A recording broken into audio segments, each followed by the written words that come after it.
So by the time not day age, getting to this age to learn what I should have known from the start. So that's what inspired me to make some efforts to help my own children, because I've got really young children, so that they will at least know the right thing and learn the right path from the beginning, and they won't have to get into their old age before they know the basics of our culture and our spirituality. So yeah, nǹkan tó jẹ́ kémi náà gbìyànjú sí àwọn ìwé yẹn nìyí o, wípé àwọn tó ti wá parọ́ fún wa tí wọ́n ti wá tàn wá, wọ́n ti lọ fà gan, kí làwa náà lè ṣe fún ìra wa o, fún ìra wa o, àti àwọn tó ń bọ̀ lẹ́yìn wa, so that àwọn gan wọn ò ní wà deceived, wọn ò ní wà easily brainwashed. Ṣó ti yé yín? Ipe wọn ò ní wà easily manipulated and misguided. Just as we were. Ẹ mọ̀ kí kò dẹ̀ ń ṣe ẹjọ́ títa wa náà o. Kò ṣe pé àwa gan ò lọ́pọlọ lórí ìbọn nǹkan tíyàn bá nílé, tí àwọn òbí wa bá sọ pé báyìí ni ká ṣe rìn. Ẹ mọ̀ pé àwa gan táwọn òbí wa là ń tẹ̀lé, àwọn gan míì àwọn òbí wọn ló tẹ̀lé, àbí wọ́n tẹ̀lé pastor, àbí wọ́n tẹ̀lé imam. Ẹ dẹ̀ mọ̀ pé pẹ̀lú ìfẹ́ àti trust ni wọ́n fi ṣe. Pẹ̀lú ìfẹ́ àti trust ni wọ́n fi ṣe o, but unfortunately ẹ mọ̀ pé àwa máa ń feel pé torí pé bí àwa ṣe rí, bí a ṣe jẹ́ ọmọ Olódùmarè, ṣó ti yé yín, bí a ṣe jẹ́ ọmọlúàbí, a máa assume and it's the same way in every culture. Tẹ́ bá wò, tẹ́ bá rí àwọn empath, ṣó ti yé yín, all man assume pé everybody ṣe rí nìyẹn, but unfortunately kò ń ṣe everybody ṣe rí nìyẹn o.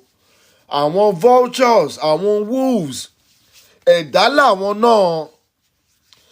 Àwọn vultures, àwọn wolves, ẹ̀dá làwọn náà o. Àwọn náà wà around. Ṣó ti yé yín?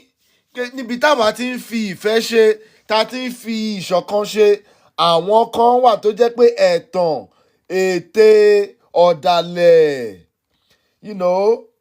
ẹ̀tàn, ète, ọ̀dàlẹ̀, bí wọ́n ṣe máa create confusion, bí wọ́n ṣe máa manipulate wa, bí wọ́n ṣe máa enslave.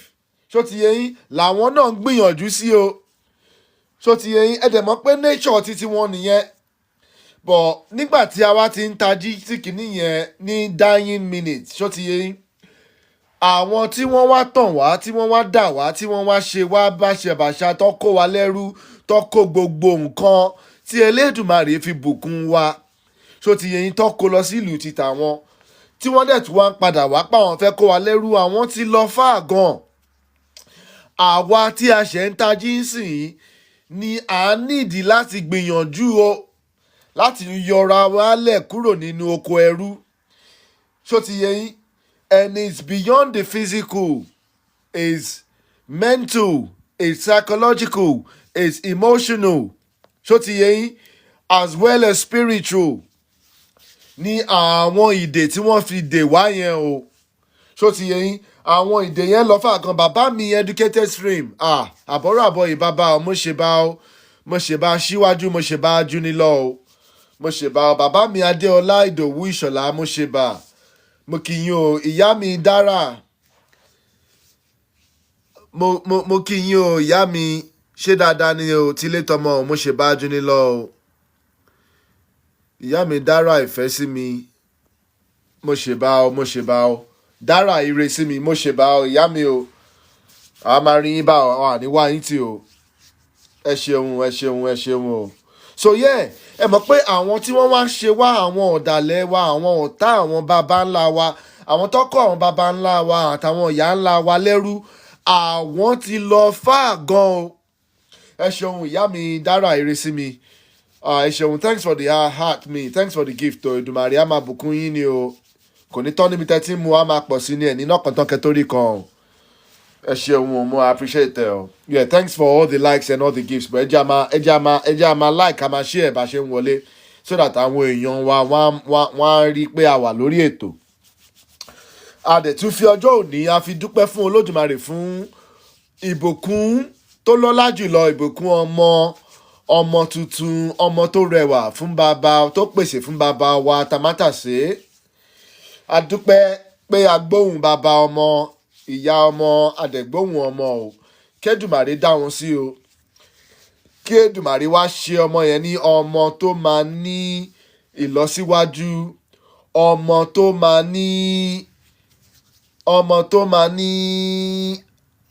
mú ọlá, tó máa mú ọrọ̀ wá sínú ilé wọn, sínú ìran wọn, ọmọ tó máa múnú wọn dùn, ọmọ tó máa fìdí múlẹ̀ lórí ilẹ̀ ayé yìí, ọmọ tó máa tẹlẹ̀ pẹ́ lágbára Èdùmàrè, ọmọ tó máa dàgbà, tó máa dògbó, tó máa fèrègì jóbi, ọmọ tó tún máa wá ọmọ tí ara ẹ̀ tún máa tí ọmọ àti ọmọ ti máa jáde lágbára Èdùmàrè.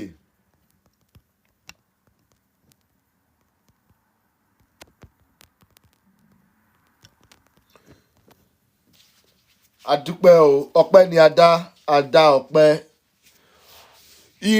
Ìròyìn ayọ̀ ni a ó máa gbọ́ lágbára Èdùmàrè o. So yes, this new book, Lupi Mendonca. Your name sounds, is that Brazilian or Portuguese? You may call it Oracle in English, but it's really Ifá in actuality. Yeah. Ifá has what you may consider an oracle inside it. There are some elements of it that you may liken to an oracle, but it's beyond that. It's bigger than that. There's more to Ifá than just the oracle aspect. Ifá is the voice of Olódùmarè. So you can think about that, right? If Olódùmarè is the creator of heaven and earth and of the planet, everything that you know about. So Ifá is his voice, is how we access his voice, how we can ask questions and get feedback and things like that, how we can relate to him. So if Ifá is his voice, then you know he has more than oracle inside it. If he's fully encompassing, it's science. You know, it's science, it's history, it's anthropology, it's anything you can think of. It's chemistry, it's biology, it's history, it's everything you can think of. Everything about the universe is contained within it. So this book is like an introduction edition for new students, new learners, but particularly children. Particularly children. So yeah, so I'm going to go through the inside pages. So the book has just been released this morning, in fact, on Amazon. So it's available worldwide, and you can access it. As you can see, the name of the book is called The Talking Chain, or Journey Through Ifá.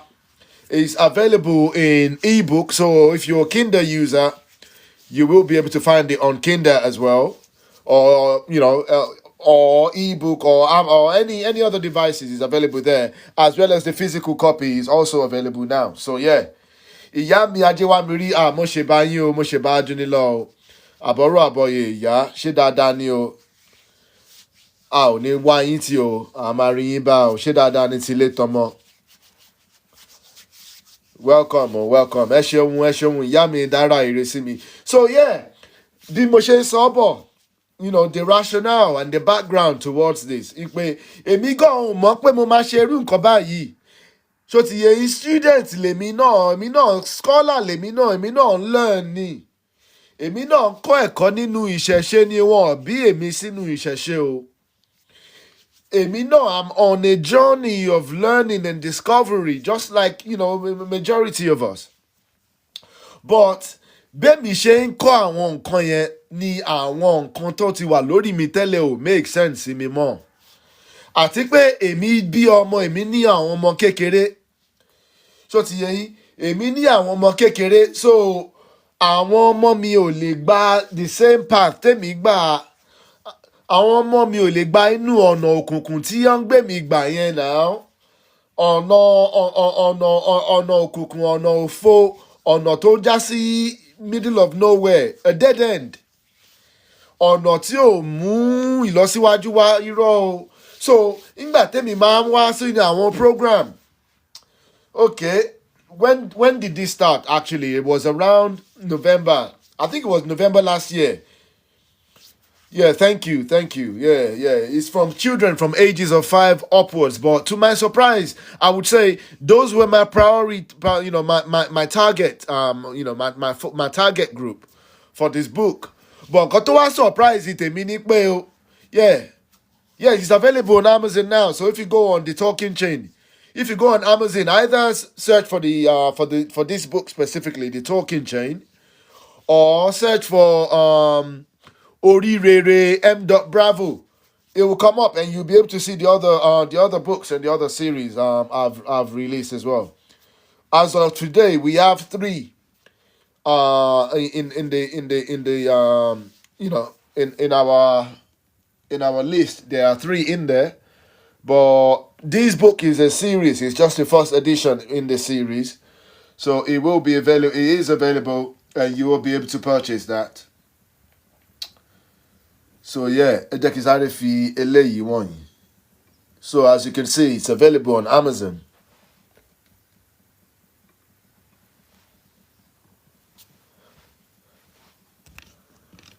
So right there, you'll be able to purchase the hardcover and the paperback.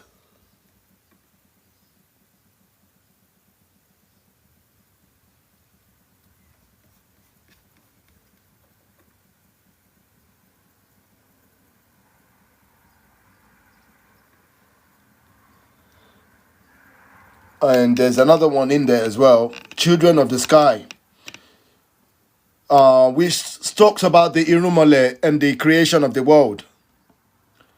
People are already familiar with this one. Àwọn ẹ̀yin ìyá wa àwọn bàbá wa sì mọ ilé already. But tí mo kọ́kọ́ gbé wọlé yẹn, ilé ó ṣẹ̀ jáde lánàá ni, so ti wà available nsìn. Yeah. So ẹ lè rí ń bẹ̀.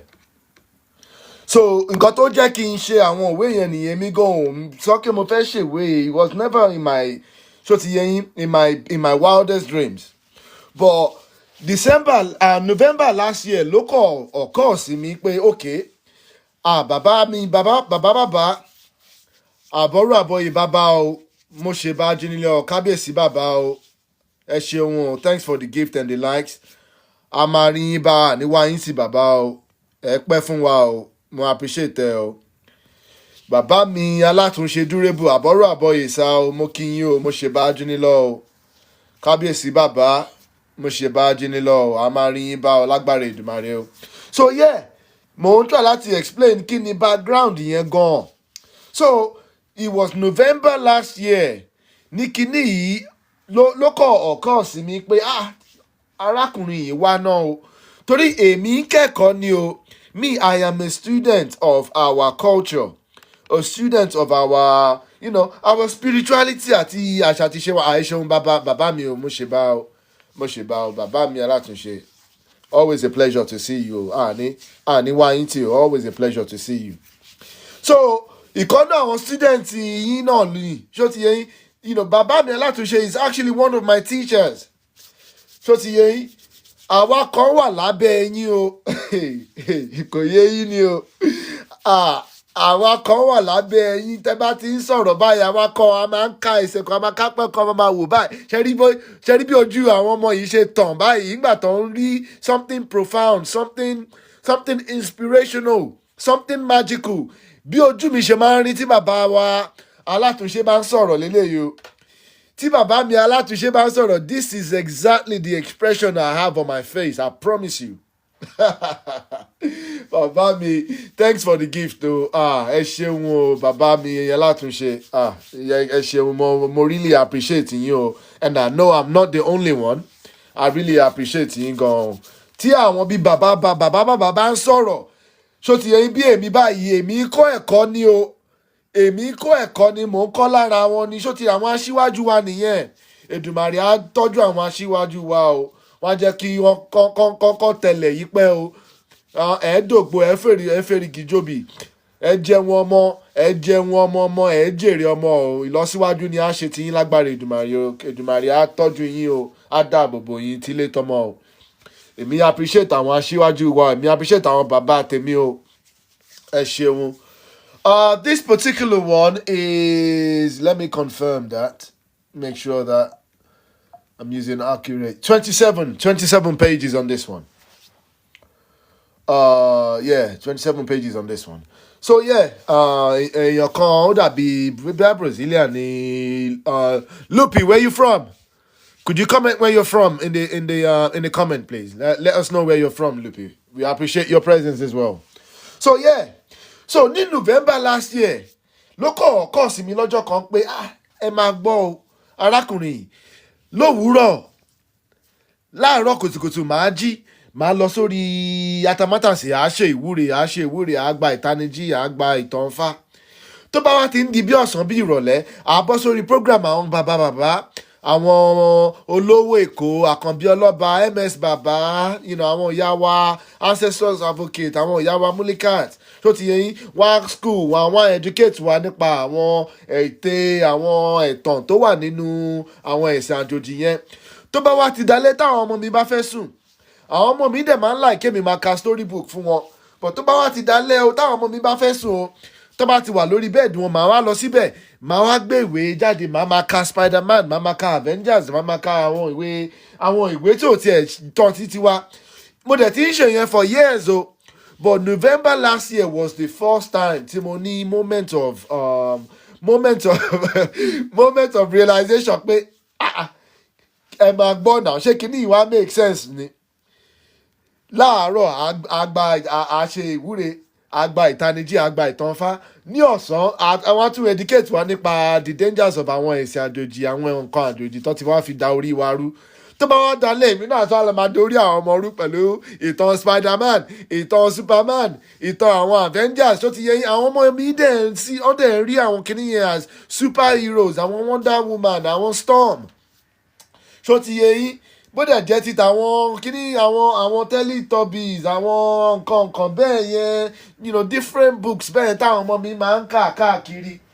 So ó wá di ọjọ́ kan, tó ti yẹ yín, books like this, àwọn kíní dinosaur, awesome dinosaur, tó ti yẹ yín, stuff like this làwọn ọmọ mi máa ń kà náà. Kí bá fi lè mọ̀ nǹkan tí mò ń sọ. Even Black Panther, ẹ wò nǹkan táwọn ọmọ mi ń kà náà, tí máa fi ń ṣe bedtime stories ní náà. Pikachu, okay, Black Panther, at least I was happy, I was really really glad nígbà tó ń ṣe Black Panther yìí, torí at least ìyẹn jẹ́ dúdú, torí ó ti pẹ́ tèmi tí mọ̀ pé pẹ̀lú gbogbo nǹkan táwọn àwọn ọmọ yìí máa ń gbé lárugẹ, tó máa ń rí as inspirational, tó máa ń rí as motivational, nǹkan bíi heroes, nǹkan bàràbàrà, ṣé bàràbàrà ló ń pè, nǹkan alágbára, something amazing. Ó ti pẹ́ tèmi tí máa ń rí pé àwọn kíní òyìnbó ni gbogbo àwọn kíní náà, ṣó ti yé yín, àwọn òyìnbó là ń gbé lárugẹ yìí náà, ṣó ti yé yín, and so on and so forth. Àwọn òwe yìí pọ̀ gan. Nǹkan tẹ́mi máa fi ń ṣe àwọn bedtime stories àwọn ọmọ mi lélẹ́yìí tẹ́lẹ̀ o. So until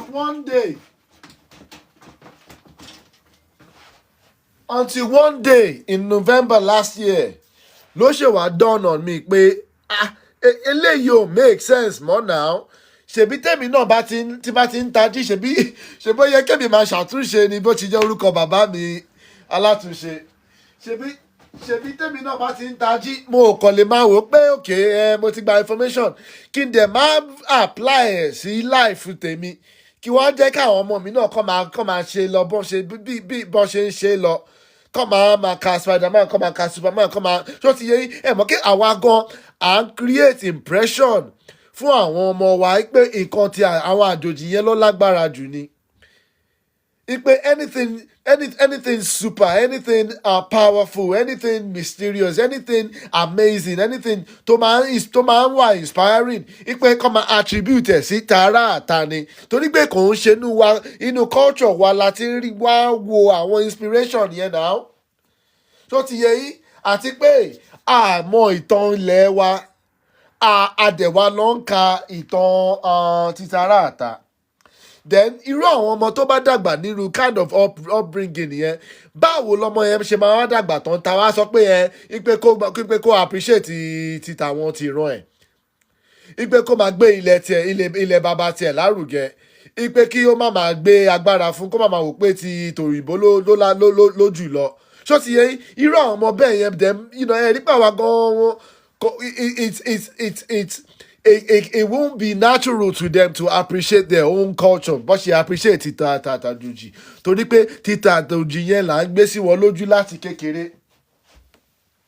ṣó ti yẹ títa àwọn ti ará àta yẹn là ń gbé sí wọn lójú láti kékeré náà ní pé kọ́ má ka ìwé ìta bọ̀ ṣọ́ ti ka ti lé ṣé wọ́n ti ka ti lé o.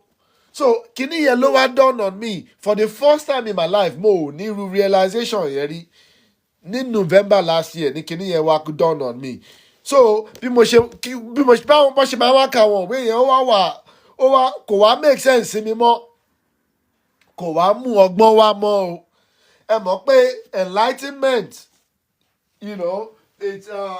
it comes with at a cost as well. Torí pé tó bá ti ta yín jí ẹ̀ nílé sùn mọ́ kí Olódùmarè ta wá jí o kí Olódùmarè là wá lóye o kí Olódùmarè là wá lójú torí pé gbogbo àwọn kinní yìí they were normal to me not long ago they demonize wọn a kàn sọ pé àwọn ọmọ wa ṣé à ń fún wọn ní opportunity láti mọ títí ilẹ̀ tiwọn so that ẹ mọ̀ kí self-esteem is a very very valuable commodity. ṣé gbọ́ nǹkan tí mo sọ o self-esteem is a very very valuable commodity apart from training and practice self-esteem àti confidence ló máa ń separate the winners from the losers. ṣó ti yẹ yín tẹ bá gbé ọmọ sí àwọn ọmọ primary school tẹ bá gbé wọn sílẹ̀ báyìí I could almost tell which one is going to be successful àti pé how far can they go. ṣó ti yẹ yín all things be normal tí wọn bá wọnú ewu àbí pé kí kọ́ wà misguided o ṣó ti yẹ yín but tá bá lè steer wọn in the right direction ẹ lè judge how successful someone is going to be by how confident they are in themselves. Báwo làwọn ọmọ wa ṣe wá fẹ́ ní self-confidence nígbà tó jẹ́ pé everything tí wọ́n internalize is from the outside not from their own culture. ṣó ti yẹ yín tó jẹ́ pé everything tí wọ́n praise táwọn promote is from the outside so nǹkan tó jẹ́ kíkiní ìbẹ̀rẹ̀ nìyẹn o. So mo kàn ní pé kò ní dá o káwọn ọmọ mi náà kọ́ máa mọ ìtàn Ifá bẹ́ẹ̀ mi náà ṣe ń lẹ̀ àwọn ìtàn Ifá yẹn kémi náà wá ṣe àwọn ìwádìí o kí wọ́n á bẹ̀rẹ̀ sí ń promote kí wọ́n á bẹ̀rẹ̀ sí ń use lo àwọn ìtàn Ifá yẹn fún àwọn ọmọ mi fún bedtime stories. Ọjọ́ kan náà ni mo bẹ̀rẹ̀ mo kàn tiẹ̀ change ẹ̀ ni mo ní kí okay today we're not reading that Superman thing today we're not reading that don't worry I've got something else more interesting for you. Onike what's that? Orí fóònù mi dẹ̀ ni mo máa ń store àwọn kinní yẹn sígbà yẹn mo wá gbé jáde o mo wá bẹ̀rẹ̀ láti Èjì Ògbè mo wá kọ́kọ́ pa ìtàn fún wọn àwọn ọmọ mi dẹ̀ wá like ìtàn yẹn o àti pé bí mo ṣe structure àwọn ìtàn yẹn mọ̀ kí bọ́ ṣe máa ń structure àwọn báwọn bàbá wa mo dẹ̀ ṣe bá wò mo ṣe bá gbogbo àwọn oníṣẹ̀ṣe pátápátá good morning Shai Shobo it's available on Amazon. Where can we get the books? They're available on Amazon. So if you go on Amazon and you search the name, you'll be able to find them.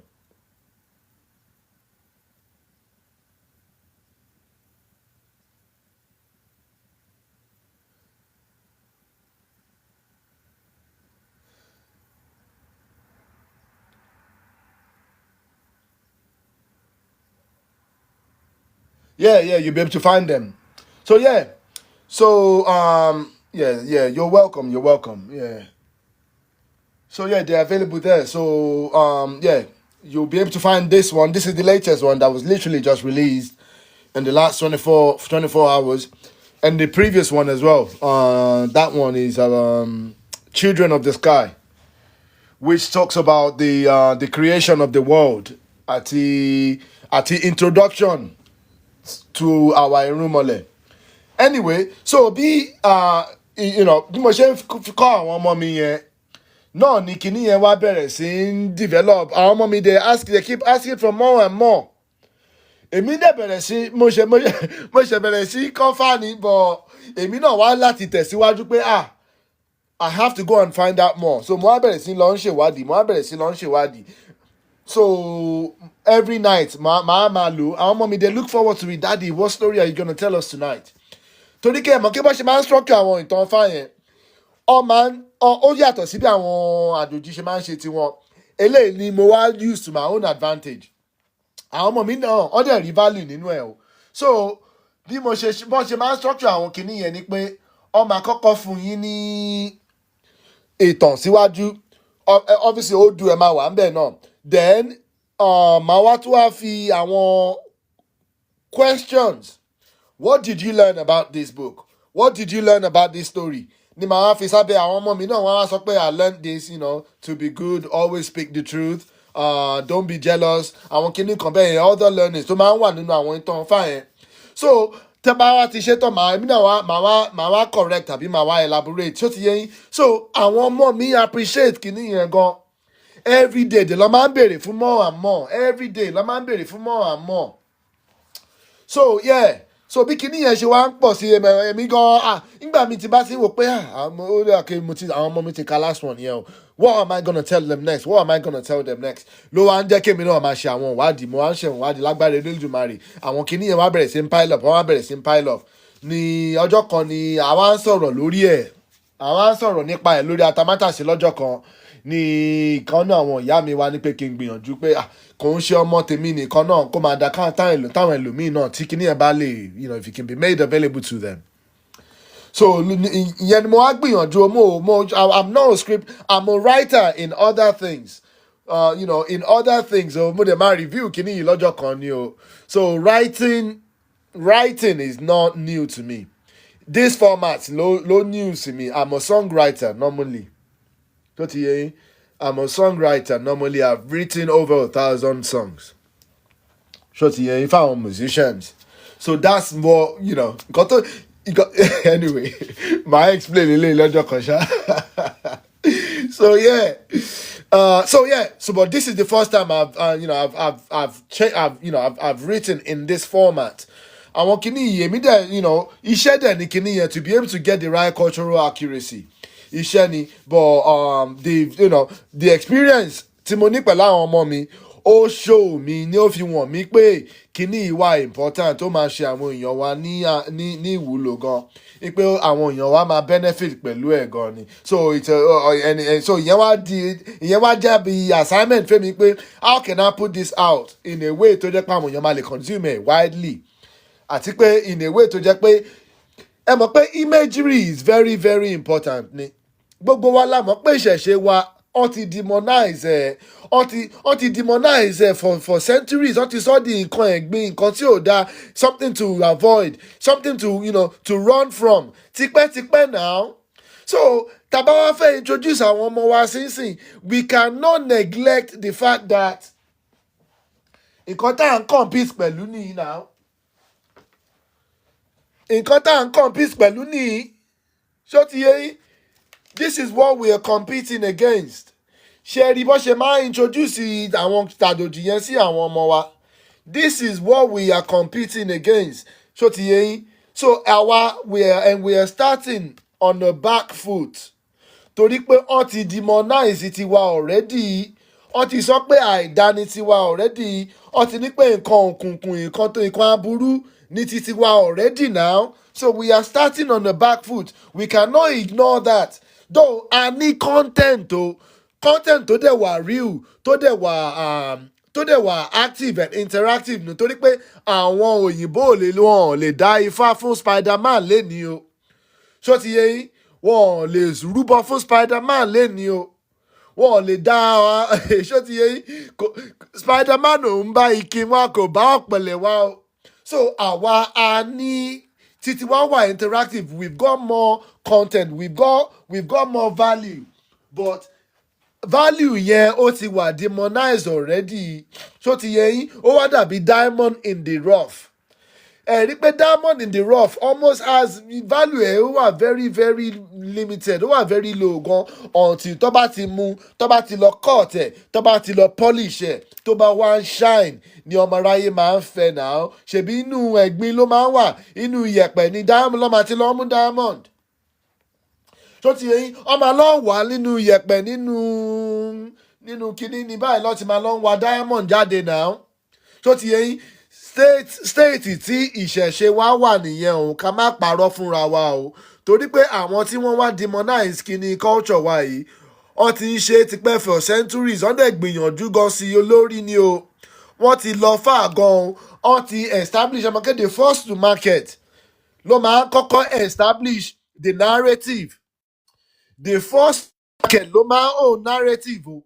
So àwọn ti own narrative, àwọn ẹ̀sìn àjòjì yẹn wọ́n ti own narrative. Àbọ̀rọ̀ àbọ̀yè bàbá mi Alátúnṣe o. Àbọ̀yè bọ̀ ṣiṣẹ́ bàbá mi ò gbọ́ àtọyín o. Ẹ ṣeun bàbá, kábíyèsí bàbá. Elédùmarè a máa kún yín lọ, Elédùmarè a tún máa kún yín lọ́wọ́ ju èyí lọ o.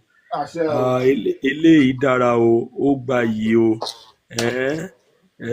Elédùmarè á mú yín débi tẹ́ ẹ fẹ́ dé láṣẹ Èdùmarè. Ẹ ṣeun bàbá. This is wonderful, this is impressing, this is good. Ó dára bàbá mi o, ẹ tẹ̀síwájú o, à ń gbọ́ ẹ̀kọ́ o, à ń tẹ̀lé yín o. Ẹ ṣeun bàbá mi o, mo appreciate ẹ o, mo appreciate ẹ o. Èmi náà ń kọ́ ẹ̀kọ́ lọ́dọ̀ lábẹ́ yín ni o, èmi náà ń kọ́ ẹ̀kọ́ lábẹ́ yín ni o. Ẹ ṣeun, mo dẹ̀ appreciate gbogbo contributions yìí. Èdùmàrè á dáàbò bò yín, ẹ pẹ́ fún wa o, ẹ pẹ́ fún wa. I've got so much to learn from you still, so Èdùmàrè á bùkún yín ní ire gbogbo o, lágbára Èdùmàrè. Gbogbo tẹ̀sí mú gbogbo àwọn ọgbọ́n àti ìmọ̀ tẹ máa ń gbélẹ̀ anyhow yẹn, Èdùmàrè ò ní jẹ́ kó tán bẹ́ẹ̀ o, lágbára Èdùmàrè o. Ẹ ṣeun. So yeah, so so yeah, basically àwọn tí wọ́n ti kọ́kọ́ wá sínú àwọn àjòjì yẹn, okay, let me Shai Shobo, àbọ̀rọ̀ àbọ̀yè o.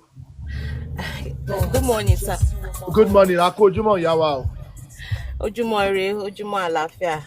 I just want to say one or two things. I'm very, very grateful for what you are doing right now, because it's a real struggle for me, like introducing my children to the African culture, the African belief system. It's very difficult for me. I don't even know where to start from, you know. And seeing things like this, seeing literatures like this is just a way to strengthen us that, yes, we are late already, but we can catch up. No matter what we are doing, our culture still remains paramount. And I'm very, very grateful for a time like this, for people like you. May Olodumare bless you and grant you more wisdom to do many more. Thank you so much, my brother. I'm on my way to work. I just want to say thank you. Oh, thank you so much. Thank you so much. I appreciate you. And ẹ ṣeun ìyá wa Shai Shobo fún àdúrà àti ìwúre tẹ́ fún wa yẹn. Á jẹ́ kó lọlé àṣẹ o. Àdúrà ìwúre tẹ̀yin náà àgbà o, lágbára Èdùmàrè o. Iṣẹ́ tẹ̀ ń lọ yẹn, ẹ jèrè ẹ o, ẹ lọ re, ẹ bọ̀ re o, ẹ dẹ̀ rí ire mú o, lágbára Èdùmàrè. Tẹ́ bá yà síwájú, ẹ rí ire mú. Tẹ́ bá yà sọ́tún, ẹ rí ire mú. Tẹ́ bá yà sí òsì náà, ẹ rí ire mú bẹ̀, lágbára Èdùmàrè. Ẹ ṣeun. Nǹkan tí ìyá wa describe yẹn, challenge ti tèmi náà nìyẹn náà. Torí èmi mọ̀, tẹ́ bá mọ journey mi into ìṣẹ̀ṣe, and I'm not, and I know I'm not alone in that. Torí gbogbo àwọn other spirituality, other Western spirituality systems ni mo ti lọ study náà.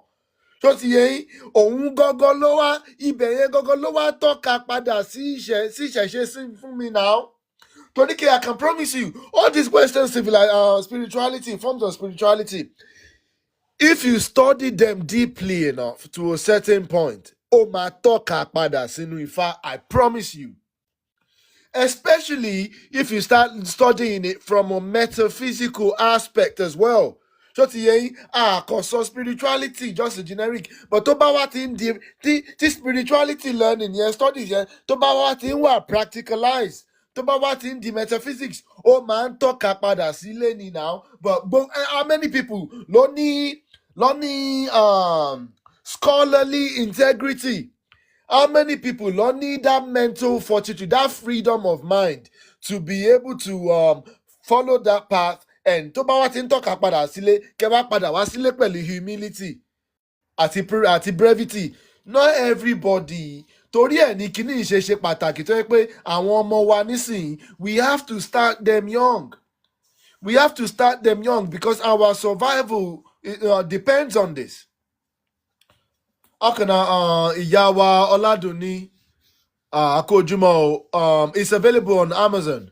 So tobacco search for either you search for the title of the book. This one is called The Talking Chain with the subtitle A Journey Through Ifá, or you could just search for my name. So Ori Rere, either Ori Rere or Ori Rere M. Bravo. If you search like that, then it would come up.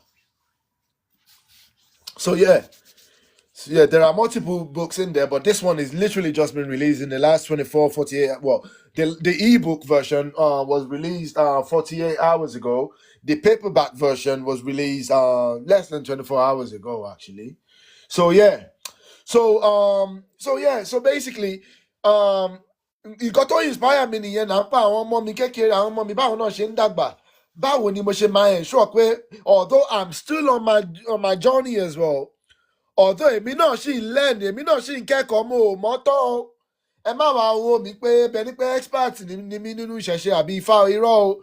Èmi gan mò ń kọ́ ẹ̀kọ́ ni, ẹ̀kọ́ lèmi náà ń kọ́, but èmi understand pé kíní there's an urgency. Torí àwọn ọmọ mi primary school ló ṣì wà, ó dẹ̀ kọ́ wọn nípa Christian Arabic studies everyday, ló ń kọ́ wọn nípa Jesus, nípa Moses, nípa àwọn kíní yẹn. But bẹ́ẹ̀mi náà dẹ̀ ṣe bẹ̀rẹ̀ nìyẹn, so èmi take care as a pé I had to put something of hours in front of them before it's too late. Torí kí láti kékeré ló ti máa ń set àwọn brainwashing kíní yẹn, àwọn mind conditioning yẹn. So ti yẹ yín ló ti ń set ẹ̀ sí wọn lórí now. So, as soon as I came about the information as well, so it was imperative for me to start, educating my children, even though they were young. So there came the task. So, báwo la ṣe wá lè package kíní yìí in a way that's attractive to the children? Like I said earlier, because this is what we are competing against. So, bí mo ṣe máa ń fi àwọn Black Panther, àwọn Spider-Man ó wà ní yàrá àwọn ọmọ mi. Àwọn ìwé tó wà níbà yóò pọ̀. Okay, I think I found another one. So ti yẹ yín, àwọn ìwé dinosaurs ọkùnrin ọmọ mi ọkùnrin yẹn, òun ló máa ń like àwọn ọkọ̀ báyìí. This is what we are competing against o. So, this is what they consume. This is what they like. This is what they are inspired by. So if we are going to put something else in front of them, then that means the imagery, the packaging, the quality, the standard has to be right. The standard has to match.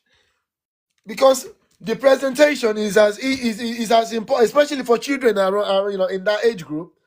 The presentation is as important or even more important than the actual information we want to, we're trying to impart on them.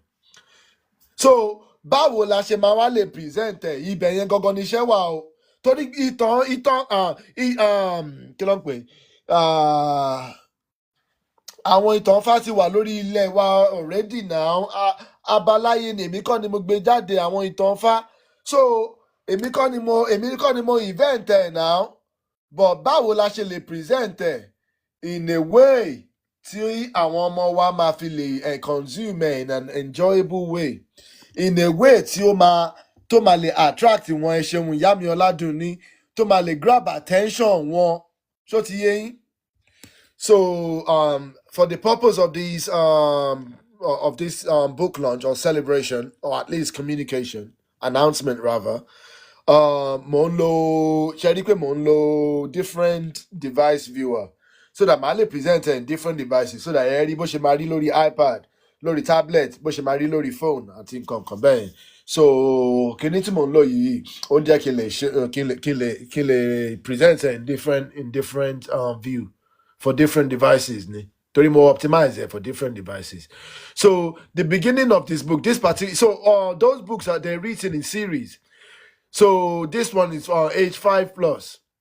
Like I said, 27 pages. Low one in relay. So anybody should bear any. So marker the first page, then I flick through the a few others, just to give people an impression of what the book contains and the way it's structured. So welcome to Ifá. Hello, dear friends. Welcome to the wonderful world of Ifá. Ifá is a special way to learn important things about life. Here, stories sparkle like stars and wisdom flows like the rivers. Come, let's learn together. This is Orunmila. I don't even want to tell you, but the age I got to before I even found out what is Orunmila. I didn't know anything about Orunmila a year ago. I promise you, mo gbọ́ kan tó ń jẹ́ Orunmila rí. So you can imagine. Can you imagine ọmọ Yorùbá, ọmọ Odùduwà, ọmọ Kóòsì Òjíire tó jẹ́ pé and path tèmi dẹ̀ ti take ní life mi. The fact that I'm even here talking to you today is a miracle in itself. I promise you. So I do my phone Olódùmarè pé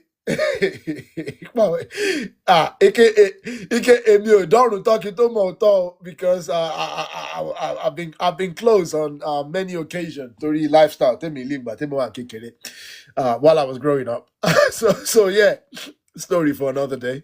So yeah, so I could have gone through a lifetime without knowing anything about this. So today, our mommy now, the ages of 4 and 5, Omo Rúnmìlà. So today, Otimo Rúnmìlà, Otimo Ògún, Otimo Ṣàngó, and they know their functions, they know what they do, they know what elements they represent, what forces of nature they represent. Omo Olódùmarè. So in their own little way, at least they know of them, they know of their existence and what they symbolize. So anyway, so yeah, so this is Orunmila. So he helps people understand these important messages about lives. Orunmila tells wonderful stories called Ìtàn Ifá. So these special stories teach us how to be kind, brave, and truthful. Every story has beautiful wisdom hidden inside. Okay, did you know Orunmila is sometimes called the voice of wisdom? What kind of stories do you like to listen to with your friends? So bí mo ṣe máa ń structure ẹ̀ fáwọn ọmọ mi náà nìyẹn. Kẹ́ bá fi lè mọ̀ pé bí kìíní ṣe evolve sínú ìwé, it was a natural organic process. So so the writing the script wasn't that difficult because what came first? The script came from me trying to teach my children what I was learning, and in order to teach children, I had to break it down in a way that they could consume, that they could find interesting, and in a way that they will be able to memorize. All lè má lè internalize ẹ̀ bẹ́ẹ̀ yẹn náà, all lè má lè memorize ẹ̀ bẹ́ẹ̀ mi ṣe fẹ́ kọ́ memorize ẹ̀. So mo wá structure ẹ̀ báyìí, did you know? Màá dẹ̀ máa béèrè question after each chapter lọ́wọ́ wọn. What did you learn from that? Okay, what can you relate to? What other stories do you like to tell your friends? What other stories do you like to listen to? Of course, mo mọ̀ pé nǹkan tó máa kọ́kọ́ sọ fún mi ni. Yeah, even though if they may answer Black Panther, about dinosaurs, about other things, about Pokemon, mo polówó àwọn òwe yẹn o, mo kàn fi wọ́n sọ̀rọ̀, mo fi wọ́n ṣe reference because this is real. So yeah, so that's more structure. But what worked for my children is what I think. That's my only experience. So that's the only way I could put the book forward. Okay, so I'll introduce Orunmila tán. The title of the book is called The Talking Chain, and the perspective of the whole thing is that you could imagine àwọn ọmọdé wà nínú ilé, ó ń ṣe hide and seek. Ìwọ lọ sápamọ́ kẹ́mi ká count to 10 kí n wá wá ẹ. So níbi tó ti ń sápamọ́, lọ́jọ́ kan ni ìkan wá lọ sápamọ́ sínú cupboard kan àwọn ìtókù wá ń wá àwọn ìtókù wá wá àwọn ọ̀rí nínú cupboard tó sápamọ́ sí yẹn bí ọ̀pẹ̀lẹ̀ ṣe bẹ̀rẹ̀ ṣe kan tó wà nínú ilẹ̀ torí pé ibi tó sáwọ̀ yẹn ibi tí kò yẹ kó wọ̀ nìyẹn kò ń ṣe nínú ilé yẹn kò ń ṣe ibi tó yẹ kó ọmọdé máa wọ̀ nìyẹn ṣó ti yé yín torí ó ń lọ kí àwọn èèyàn wọn ní ìdílé wọn ni ṣó ti yé yín ló wá sáwọ̀ bìkan pé kóun hide síbẹ̀ ṣó ti yé yín nígbà tó wá hide yẹn ni ọ̀pẹ̀lẹ̀ wá rí ọ̀pẹ̀lẹ̀ tó dìde sílẹ̀ báyìí ó wá bẹ̀rẹ̀ ọ̀pẹ̀lẹ̀ levitate ẹ̀mọ́ kí mo láti dramatize ẹ̀ díẹ̀ ẹ lè má rọ̀pẹ̀lẹ̀ tó máa levitate bẹ́ẹ̀ nílẹ̀ Yorùbá ṣó ti yé yín but fọmọdé mu láti ọmọdé they need a bit of dramatization ṣó ti yé yín láti introduce story yẹn sí wọn ni so nígbà tó ọ̀pẹ̀lẹ̀ wá levitate wá láti ta láti inú cupboard lòun wá wò pé kí leléyìí níbi tóun sá pamọ́ sí yìí tó ti yé yín pé nǹkan bìrìbìrì leléyìí náà so bó ṣe jáde níbẹ̀ nìyẹn ó wá lọ pe àwọn tó kó ẹ̀ wá pé ẹ wá wo nǹkan tí mo rí yìí o come and look at this magic chain ọ̀pẹ̀lẹ̀ and guess what ọ̀pẹ̀lẹ̀ yẹn tá a bá jù sílẹ̀ ó wá ń bá wa sọ̀rọ̀ ó ń communicate pẹ̀lú wa. Hence the title of the book, The Talking Chain. Torí pé gbogbo wa la mọ̀ pé Ifá is the voice of Olódùmarè. Ṣó ti yé yín? Ifá is the voice of Olódùmarè. Hence the title of the book, The Talking Chain. I might introduce Iki náà in more detail. Mo touch on it o. But I might introduce Ikina in later series of the book. So like I said, series ni one more they call series here already. So ma come and release be tori image generation, tori gbogbo àwọn everything, all the images, everything about this book is 100% organic. So everything. Ìtàn Ifá ibẹ̀ ni ó wà relatable torí pé nínú Ifá nìyẹn. So but everything about the way they're illustrated is organic. So ti yẹn torí ẹ̀ iṣẹ́ wà nínú ìyẹn gan. Torí pé cultural accuracy wà very important. So ti yẹn tá bá sọ pé culture wa la fẹ́ fi gbé lárugẹ then lè máa lè jẹ́ káwọn imagery yẹn kó lọ máa reflect other cultures now. Ìyẹn ò make sense now. Ìyẹn ò ní add up.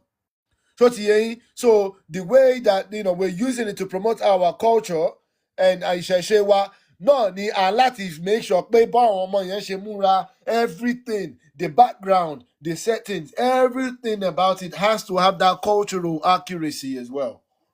So ti yé yín ẹ jẹ́ kí sáré tẹ̀síwájú kí n ka page bí ẹyọkan sí méjì. Ok eléyìí ló explain ọ̀pẹ̀lẹ̀ up until about a year ago mi ìmọ̀ kan tó ń jẹ́ ọ̀pẹ̀lẹ̀ mi ti ẹ̀mọ̀ kan tó ń fi ṣe náà. Mélòó nu àwa tá a pé nǹkan tó wá surprise mi nípa àwọn ìwé yìí ni pé ẹ mọ̀ kí mo sọ pé age 5 and above ni bọ̀ nǹkan tó wá surprise mi ni pé kò dẹ̀ yẹ kó surprise èmi náà torí àgbàlagbà lèmi náà ṣàbẹ̀rẹ̀ sí í kọ́ ni but àwọn àgbàlagbà náà ọ̀n rí àwọn ìwé yìí ọ̀dẹ̀ sọ pé wow eléyìí náà wà informative èmi náà mi lè tẹ́lẹ̀ kíní kan kò ń ṣọmọdé nìkan àmọ́ àwọn pé okay. Maybe in there's going to be an adult version of this as well, like a full adult version of these books in future. Lágbára Elédùmarè.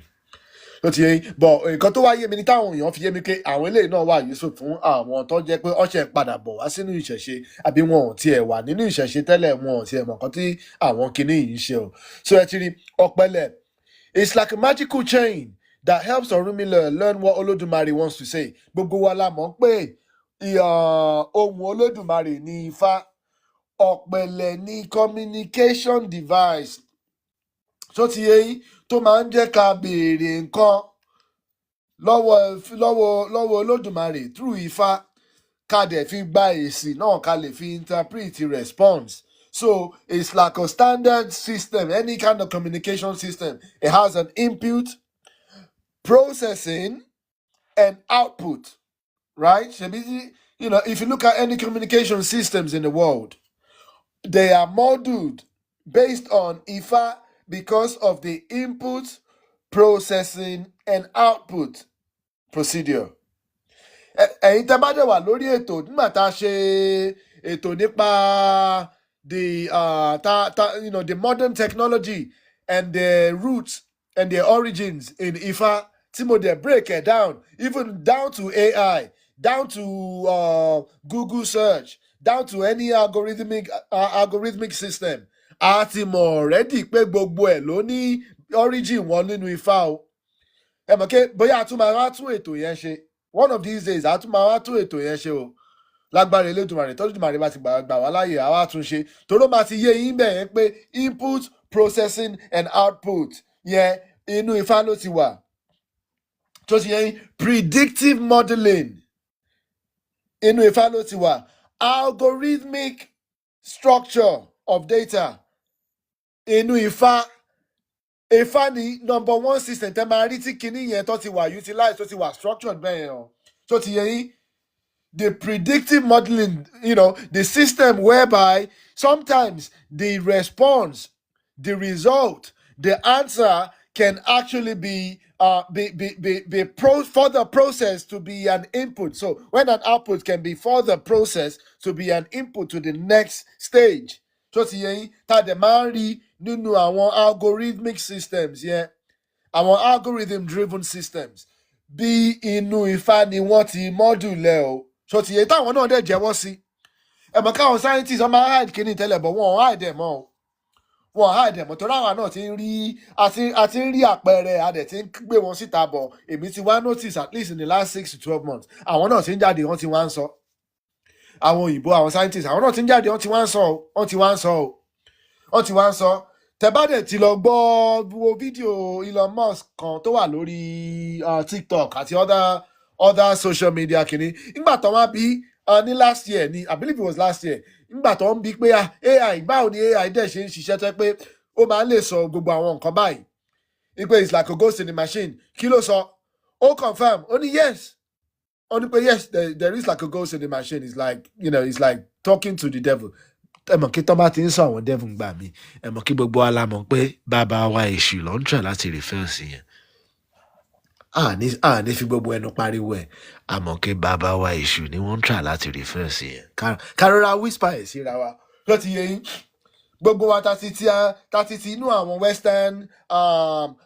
Western and Arabic religion wa láti mọ̀. So even Elon Musk, in not so many words, tó ti yẹ yín, òun gan admit ẹ̀ torí pé tẹ́yìn gan bá sì lọ wo gbogbo àwọn. So any communication device, èṣù ló ń drive ẹ̀ o. Like I said, àwa yànnà náà lọ́jọ́ mi, mo dẹ̀ máa love kí bàbá mi alátúnṣe kó join wa lórí program yẹn lọ́jọ́ náà torí mo mọ̀ kí bàbá mi ní ìmọ̀ nínú eléyìí gan. Mo sure kí bàbá mi máa ní ìmọ̀ nínú eléyìí gan. So yeah. Definitely. So like I said, when Orunmila throws the Okpele, aka the magic chain, it makes beautiful patterns. These patterns tell special stories, giving us advice to help us grow happy, healthy, and kind. Fun fact, Ifá divination is so ancient, people have been practicing it for at least hundreds of thousands of years. So èmi dẹ̀ máa ń like tá a bá ń sọ̀rọ̀ nípa ìtàn wa, tí a bá ń sọ̀rọ̀ nípa ìran wa o, mo máa ń like kí n máa introduce the element of timeline. Torí pé gbogbo àwọn irọ́ tí wọ́n ti pa fún wa, gbogbo àwọn ẹ̀tàn tí wọ́n ti pa fún wa, gbogbo àwọn nǹkan tó ti wá fi wá dà wá, tó ti wá fi wá tàn wá rí, tó ti yẹ yín, èmi máa ń rí pé tá bá ń review ẹ̀, tá bá ń wò in the context of timeline, all máa ń fall to pieces. Mo ti ní argument and many debates pẹ̀lú àwọn èèyàn nípa àwọn ẹ̀sìn àjòjì yẹn gan, ṣó ti yẹ yín. Mo ti ní argument àti àwọn debates gan, but until I started using timeline, níbẹ̀ yẹn ni kíní yìí máa ṣó ti yẹ yín. Gbogbo kò sí debate tí bá ti ń lo timeline o.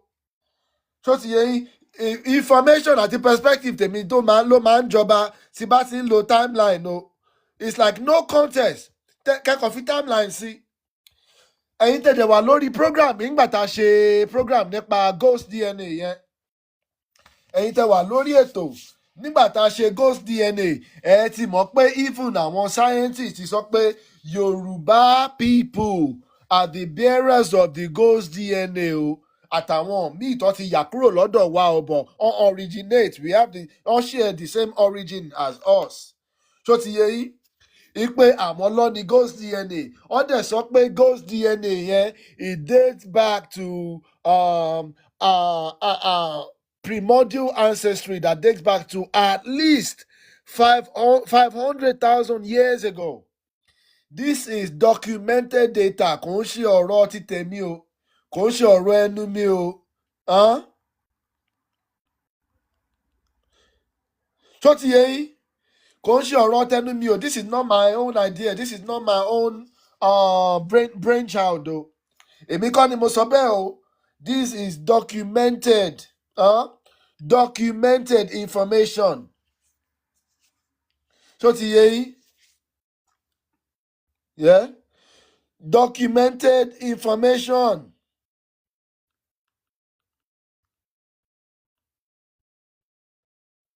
Ṣó ti yé yín? Lélẹ́yìí o, àwọn lọ́sọ̀ o. So kẹ́ bá fi lè mọ̀ pé àwa ti wà lórí ilẹ̀ ayé yìí tipẹ́.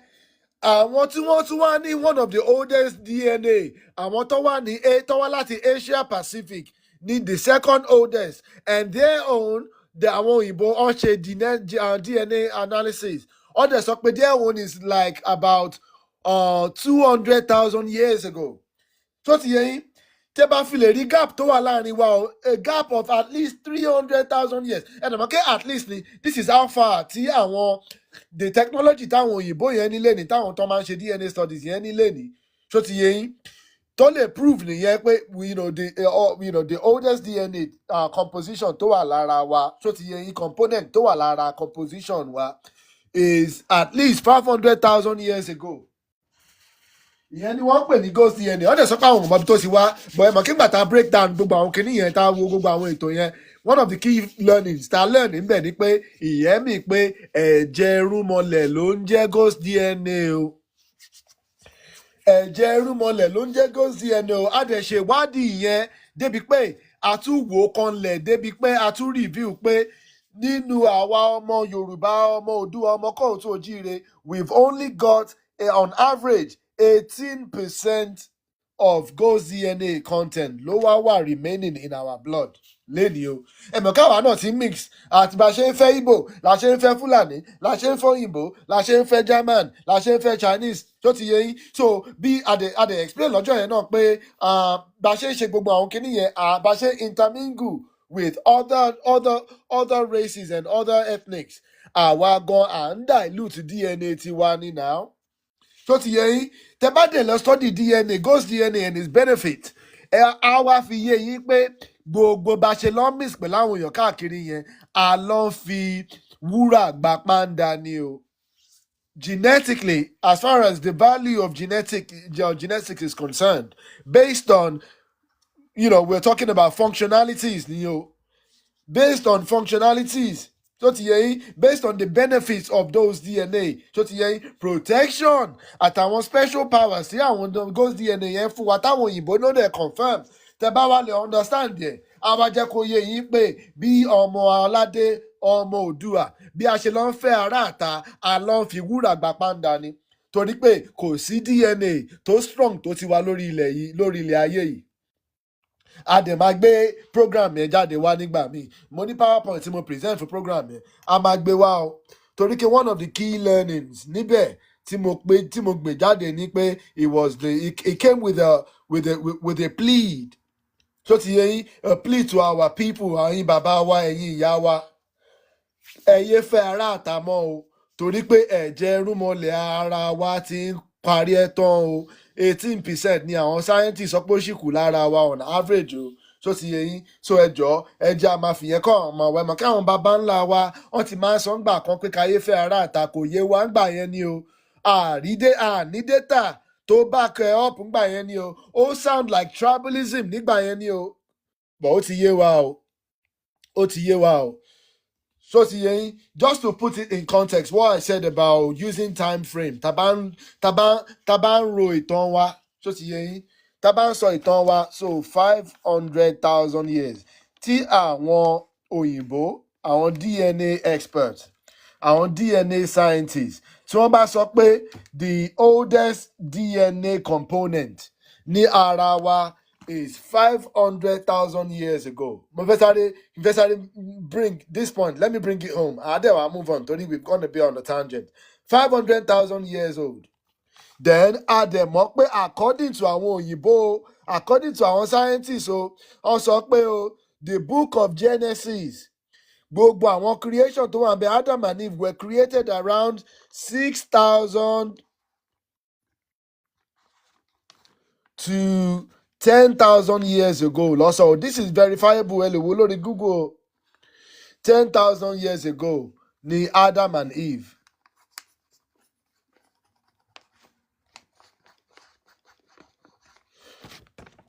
Okay, let's do the calculation. 500,000 years ago, Yoruba, minimum nìyẹn o. Ẹ mọ̀ pé àwọn scientists sọ pé at least it was not definite. They didn't say that, wọ́n sọ pé tọ́rọ ní pé àwọn data táwọn nílé ní based on the technology, ó ní pé they are able to confirm that our oldest DNA component tó wà láàrin wa is at least 500,000 years ago. It dates back to humans that existed at least 500,000 years ago ní Yorùbá. Adam and Eve, according to their own data, only lived 6,000 to 10,000 years ago. 6,000 to 10,000 years ago. Just think about that. Just think about a process here. A process here. So why yẹ kí kó wá jẹ́ pé àwọn eléyìí ni kó wá máa pa ìtàn ilé ayé yìí fún wa? Ṣé àwọn eléyìí ló yẹ kó wá máa sọ bí kó máa sọ ọ̀rọ̀ ọ̀run fún wa? Ẹ̀dẹ̀mọ́kẹ́ after àti story yìí ni eléyìí tún ju ànábì lọ o. Let me put it here. Ṣé ẹ rí nǹkan tí mò ń sọ o?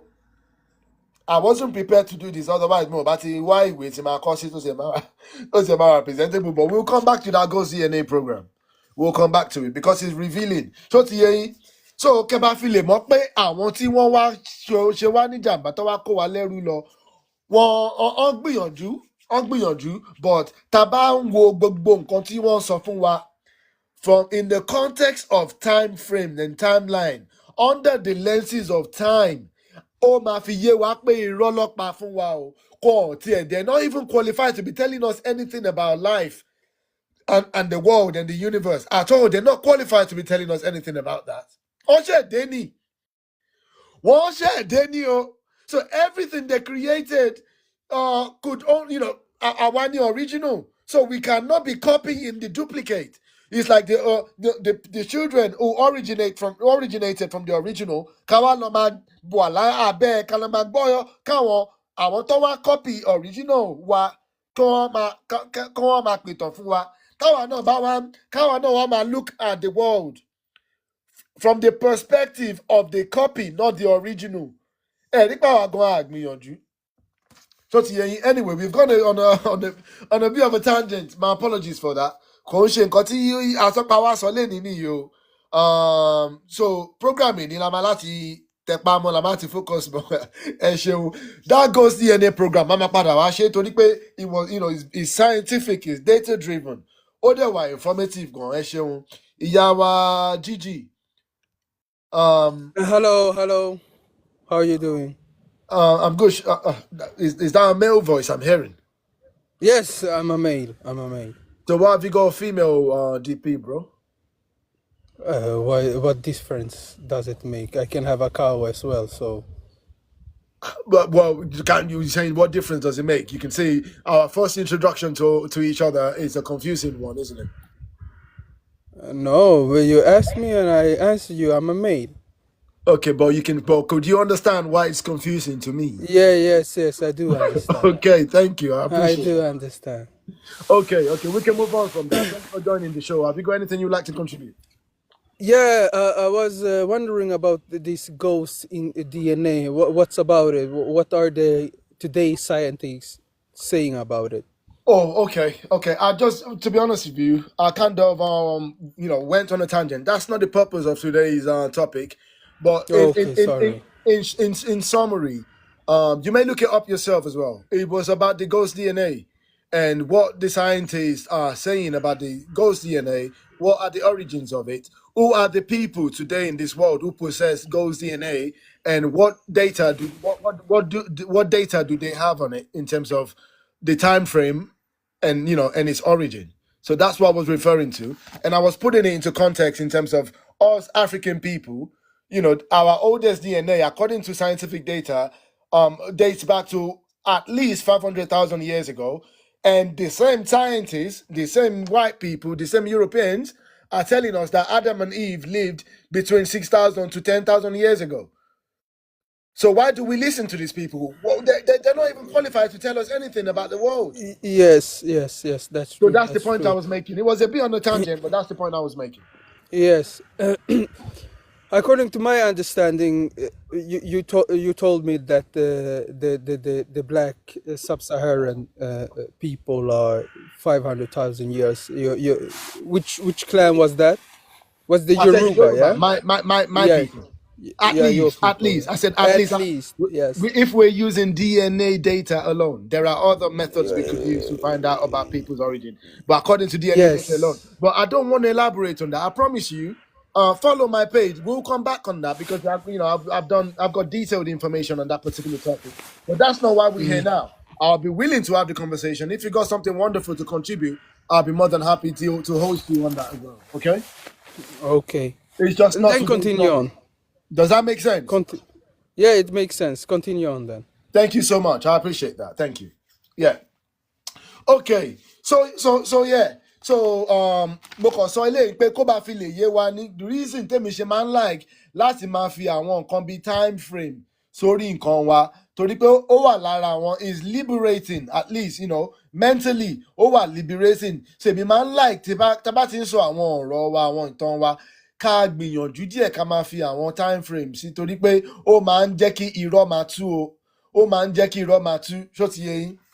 So anyway, so the next chapter you'll talk about Babalawo. Well, now let's meet someone very special. A Babalawo is a wise teacher and a helper. He studies Ifá and learns all the stories and secrets from Orunmila. The Babalawo helps people when they need answers or feel worried. He listens to their questions, talks to Orunmila, and uses tools like the Okpele to find answers. Ṣó ti yé yín? Eléyìí fi ó introduce àwọn ọmọ mi sí babaláwo ni. Ṣó ti yé yín? Ó introduce wọn pé gbogbo àwọn babaláwo ni wọ́n ìtọ̀nà bàbá wa Ọ̀rúnmìlà làwọn náà ń tẹ̀lé ní nǹkan tó ń learn gbogbo àwọn nǹkan tí bàbá ńlá wa Ọ̀rúnmìlà ti gbé kalẹ̀ fún wa nìyẹn. Ṣó ti yé yín?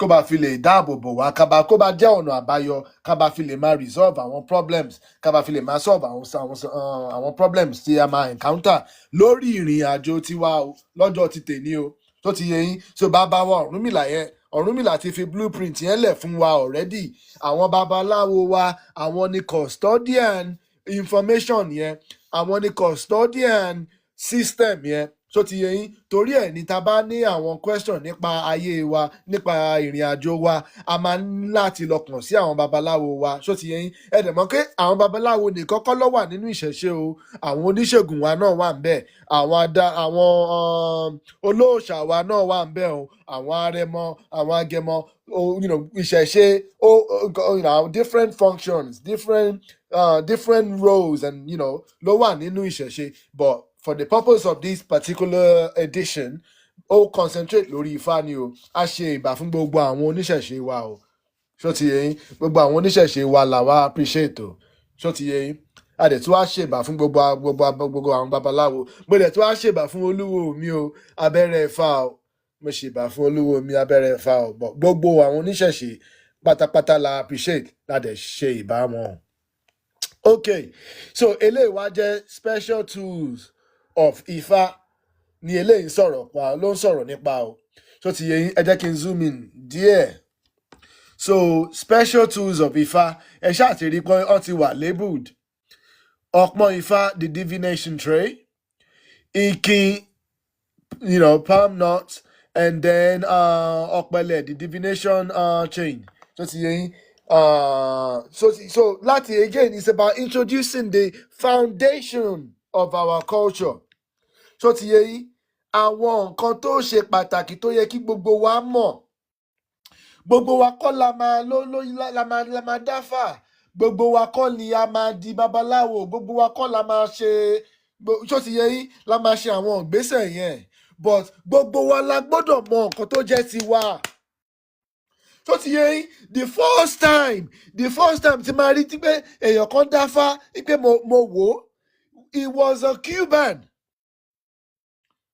Ẹni náà òyìnbó tó wá láti Cuba ni ló dá Ifá níwájú mi, ló dé explain the scientific aspect ẹ̀ fún mi. Ẹ̀rù bà mí. Bàbá mi Olútúnfẹ́ ṣe àbọ̀rọ̀ àbọ̀yè o. Mo kí yín o bàbá o. Mo ṣe bá yín o. A máa rí yín bá níwá yín tì o. Àbọ̀rọ̀ àbọ̀yè bàbá. Ṣé dáadáa ni o? Big Joes, àbọ̀rọ̀ àbọ̀yè, all these translate things. Let them call it how we call it. Nǹkan tí mo ṣe ń pè ní ọpọ́n Ifá Ikin àtọ̀pẹ̀lẹ̀ nìyẹn náà.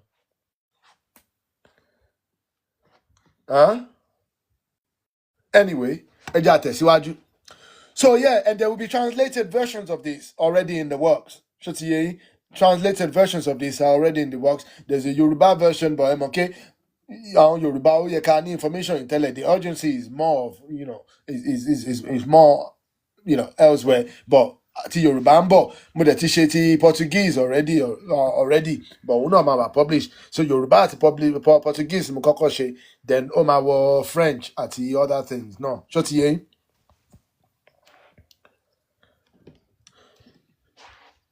Yeah, but you have to. Okay, more understand point 10. So, kí ni mo sọ láti bẹ̀rẹ̀. Mo ní kí this book is dedicated to people ages 5 and above. Bí yàn ṣe ń communicate nǹkan. Okay, àwọn ọmọ mi sìn tí bá sọ pé ọpọ́n Ifá, I have to be able to elaborate further than that. More understand point yín. But, you have to understand that what's acceptable must be presentable.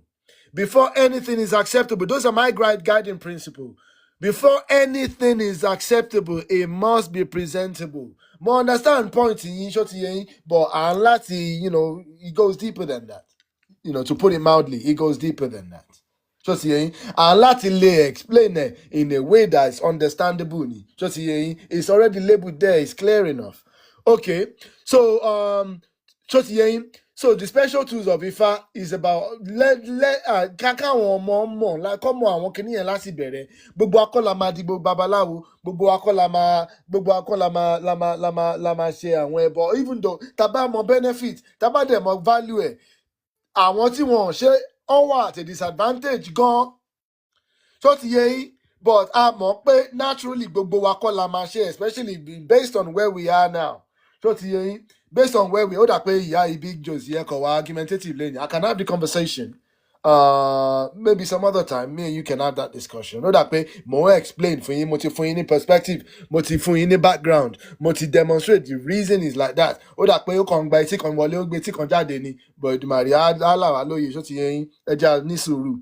So anyway, so basically, it's about the introduction. Gbogbo wa kọ́ la máa lọ ṣe gbogbo àwọn kinní yìí, but gbogbo wa la láti mọ ètò tí. So èmi tẹ́ kọ́ ọmọ Yorùbá, ṣé èèyàn ń ṣe nǹkan ìtìjú bẹ́ẹ̀ yẹn? Ṣé èèyàn kò tó kó ti ní lójú tó pé mo wá láti kékeré tí mo ti bẹ̀rẹ̀ láti kékeré, má wo Ifá yẹn, má wo area yẹn o, àwọn tó máa ń ṣe Ifá yẹn kíníkan, àwọn ọmọ ìṣù nìyẹn o, ìkan burúkú ni ẹgbẹ́ òkùnkùn ni o, kíníkan. So I never paid attention to it. My mind was completely switched off to it. So ti yé yín, ọkàn mi ò tiẹ̀ wo bẹ̀ àtọ́ kò tiẹ̀ mi ò lè. It's like I could not even allow half a percentage of it to even come into my mind, into my reality. Mo máa ń block it out ni mo ò tiẹ̀ encounter ẹ̀ rí. So ti yé yín, kí wá dàgbà tán, kí wá lọ máa kọ kékeré. My first introduction kó wá lọ jẹ́yàn tó wà ní all the way in Cuba. Ló wá dáfá, ló wá explain it. Ló wá explain, kí wá ṣe understand the basic concept and the meaning of Ifá. Ẹ lè imagine tó dẹ̀ pé àsílẹ̀ tèmi dẹ̀ ní kíní ti jáde o. Ṣó ti yé yín? ó dàbẹ́ ní pé kí n má mọ bàbá kí n kọ́kọ́ kí n dàgbà kí n má mọ bàbá mi kí n sì má mọ orúkọ bàbá mi kí wá rìnrìn àjò kí wá lọ far for hundreds of miles away kẹ́nìkan wá máa ròyìn bàbá mi fún mi ẹ rí pé mi gan mo ti ṣìnà yamayama nìyẹn.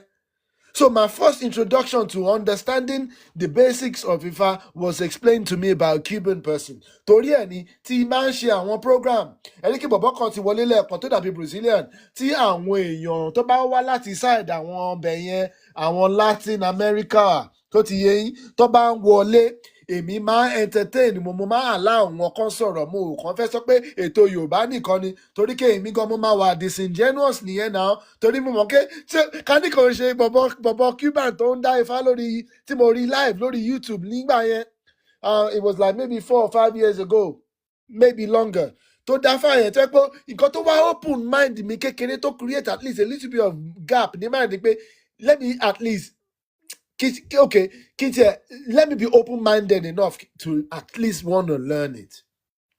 So ti yé yín so ká ní pé kò ń ṣe bàbá yẹn náà ni bí èmi gan mo ò bá má wà níbi tí mo wà lénìí yẹn now so ti yé yín bí èmi gan ò bá má wà níbi tí mo wà lénìí torí ẹ̀ táwọn people yẹn bí àwọn Brazilian torí ẹ̀ ni mo ṣe tí bá ti ṣàwọn òwe the first translation ti máa ń ṣe is into Portuguese torí mo understand pé ńgbà táwa látòrí ilẹ̀ kóòtù òjíire látòrí ilẹ̀ Ifá tá a ti ṣàkólọ àwọn míì àwọn awakọ̀ wọn ọ̀tí ẹ̀ bí wá sínú ẹ̀ àtọ́ ni ló ti yẹ yín àwọn kan tí wọn tún wà lórí ilẹ̀ wa lọ́n ti wá ń preserve culture wa fún wa. Ifá tóbi gan ní Brazil carnival Ifá tó wà ní Brazil kò tiẹ̀ tó wà nílẹ̀ wa ní ilẹ̀ wa kò tó ṣó ti yé yín torí ẹ̀ lèmi máa appreciate àwọn tó bá wá láti side yẹn ṣó ti yé yín àti pé bá ṣe máa present àwọn information wa ó láti wà mọ́ in a way tó jẹ́ pé for wider consumption. Nǹkan tí mo ń try láti understand kí explain fún ya mi lẹ́ẹ̀kan nìyẹn ló ti yé yín pé bá ṣe máa present kìíní yìí máa yàtọ̀ torí pé we are already on the back foot. Àwọn tí wọ́n wá parọ́ tí wọ́n wá ṣe ọ̀dàlẹ̀ tí wọ́n demonize culture wa tí wọ́n demonize ìṣẹ̀ṣe wa wọ́n ti ń ṣe for over hundreds of years. They are hundreds of years ahead of us. So báwa gan ṣe máa wá bẹ̀rẹ̀ tiwa à ń láti make sure pé in a way táwọn ọmọ wa tó máa lè adopt in a way tí àwọn ọmọ wa tó máa lè digest in a way tí ó máa lè jẹ́ káwọn ọmọ wa kó lè yé wọn torí pé eléyìí ti wà ńlẹ̀ already for hundreds of years. This is what we are competing against. It's not a competition ṣó ti yé yín when it comes to content when it comes to the information and the value but like I said earlier anything acceptable must be presentable torí àwọn ọmọ òní wo bẹ̀ tá a bá present kìíní dáadáa torí pé àwọn eléyìí ti wà níwájú wọn already àwọn eléyìí this is what we are competing against in terms of cultural promotion in terms of promoting our culture and making it and presenting it in a way that children growing up in the 24th century àwọn tó wà nílẹ̀ wa àtàwọn tó wà nílùú àjò òkè òkun o so ti yé yín tó máa lè adopt tó máa lè develop self-esteem àti pride nínú ẹ̀ so ti yé yín so in that way la máa ní láti present kìíní yìí now so it's very very important torí ẹ̀ ní ká ní pé mo kakọ̀ tẹ ìtàn Ifá nìkan jáde ní àwọn kìíní yìí máa easy gan now but it's about how it's presented. So so Kotele is on here. The special tools of Ifá, just a selected few. There are more. So there are more. To ma introduce ni in other chapters. So Ifá kenu gone. Ìṣẹ̀ṣe kenu gone. Ìṣẹ̀ṣe lọ deep gone. But how can we do it? It has to be. What do they say? How do you consume an elephant? One bite at a time. So aláti wá bá ṣe máa structure ẹ̀ in a way tó jẹ́ kó máa fi yé wa. Ẹ rí pé táwa kan bá lọ kọ́ Ifá odù kọ̀ọ̀kan ló máa ń fún wa lẹ́ẹ̀kọ̀ọ̀kan wọn ò ń dá gbogbo ẹ̀ sí wa lórí lẹ́ẹ̀kan náà. Ó ti yé yín. Ẹ rí pé Ifá gan ó ní ètò Ifá gan ó ní structure ṣó ti yé yín ní bite size. Ṣó ti yé yín bite size in a consumable way in a way that you can digest. Ẹ̀ wá dẹ̀ padà wá tí wá kọ́ mọ́ wá tí wá kọ́ sí a máa ń kọ́ sí ni. Èmi gan ṣì ń kọ́ ẹ̀kọ́ ni. tó ti yé yín but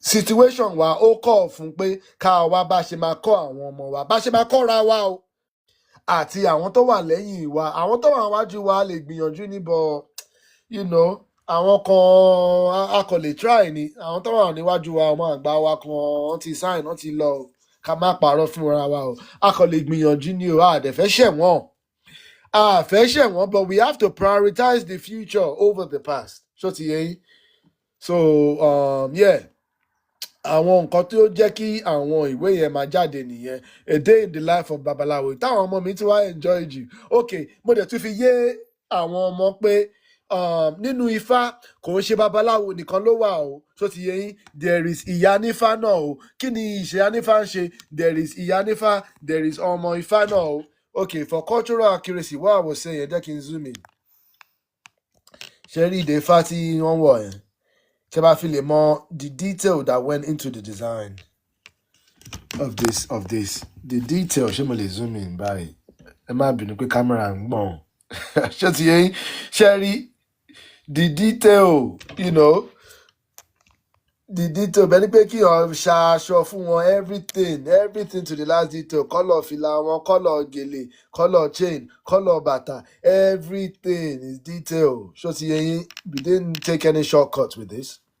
So yeah, so Oda explained, okay, did you know it's not only men who learn the wisdom of Ifa. A wise woman who studies Ifa is called an Iyanifa. So glossary terms, not that one. But sometimes Iyanifa is the Babalawo's wife and they work together to help people. She learns Ifa, helps the Babalawo, gives advice and tells stories just like the Babalawo. Children and young children can also learn Ifa. Can also learn Ifa. They are called Omo Ifa. Modetific glossary terms. So that àwọn tí wọn ní Yorùbá tongue. Èmi gan mo ṣe ń já Yorùbá tongue mi padà ní. Wọ́n á mọ bó ṣe ń pronounce àwọn kinní yẹn bí ó ṣe yẹ kó pronounce ẹ̀. So ti yẹn.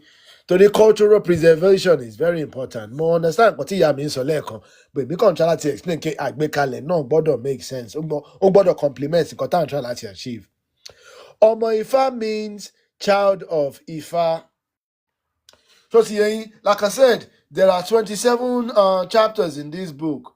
Oh, okay. So nínú àwọn ìtàn Ifá ilé òtúrúpọ̀n lélẹ̀ ti jáde. Bàbá mi aṣíwájú relax. Àbọ̀rọ̀ àbọ̀yè bàbá o. Àbọ̀rọ̀ àbọ̀yè bàbá. Ṣé dáadáa ni o. Ẹ send request ẹ bá fẹ́ wá sókè o. Ẹ send request ẹ bá fẹ́ wá sókè o. Mo kí yín o. Ẹ send request ẹ bá fẹ́ wá sókè. Mo ṣe bá fún gbogbo àwọn tó wà lórí ètò àbọ̀rọ̀ àbọ̀yè mo kí gbogbo wa o ní kíkí tó lọ́lá jùlọ o. Àbọ̀rú àbọ̀yè bó ṣiṣẹ́ o. So yeah, so nínú edition yìí ìtàn Ifá kan wà ńbẹ̀ tó dẹ̀ jáde nínú òtúrúpọ̀n méjì lélẹ́yìí ti jáde. Ṣé kí n kí Ifá yẹn?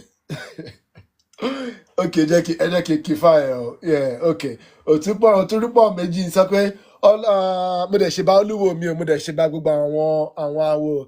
Ifá ní ọlọ́gbọ́n ni ò ta kókó omi méjì aṣọ àwọn ọ̀mọ̀ràn wọn ọmọye erùpẹ̀lẹ̀ a ọ̀nà káàkiri ìnà títí kí adébílẹ̀ gbé pẹ̀kun adífá fún alábàáhùn ìjàpá adífá fún alábàáhùn ìjàpá tó lóun ó kàn ọgbọ́n ilẹ̀ lọ sórí igi ẹ̀yin ò rí ọgbọ́n tí alábàáhùn gbọ́n o ẹ̀yìn ní tọ̀gbìn. Ṣó ti yé yín? Yeah, mo dẹ̀ ju mo ìbà ní fún gbogbo àwọn awo wa o. Mo ṣe bá awo o. Ìbà ní fún Ifá orí mi rèé o. A dẹ̀ tí wá ṣe bàbá ńlá wa Ọ̀rúnmìlà náà. So yeah, so ìtàn Ifá yìí náà wà ńbẹ̀. Ṣó ti yé yín tó jáde tó sọ̀rọ̀ nípa tí alábàáhùn ìgbín tó lóun fẹ́ kó gbogbo àwọn ọgbọ́n àti ìmọ̀ gbogbo orí ilẹ̀ òun fẹ́ kó lọ sí orí igi. Ṣó ti yé yín tó lóun fẹ́ kó lọ. Bàbá mi orí the observer àbọ̀rọ̀ àbọ̀yè bàbá o. Ṣé dáadáa ni? ṣé dáadáa ní tilé tọmọ a máa rí yín bá wa ní wáyé sí bàbá o.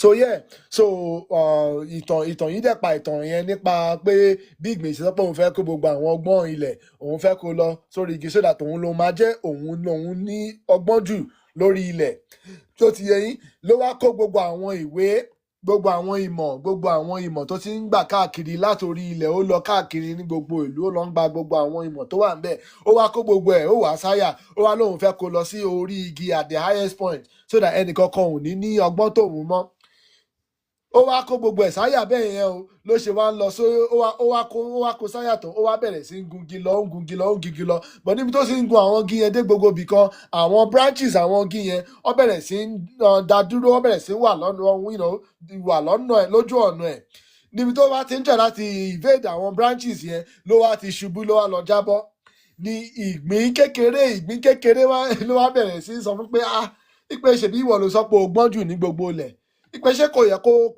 kò yé wọ́n pé tó bá fẹ́ kó nǹkan tó wà heavy lọ sórí igi ìwọ tó jẹ́ pé ìjàpá ni ẹ́ ṣèbí ẹ̀yìn ẹ ló yẹ kó gbé sí kò ń ṣe wájú ẹ̀ ká ló gbé sẹ́yìn ẹ̀ ni ò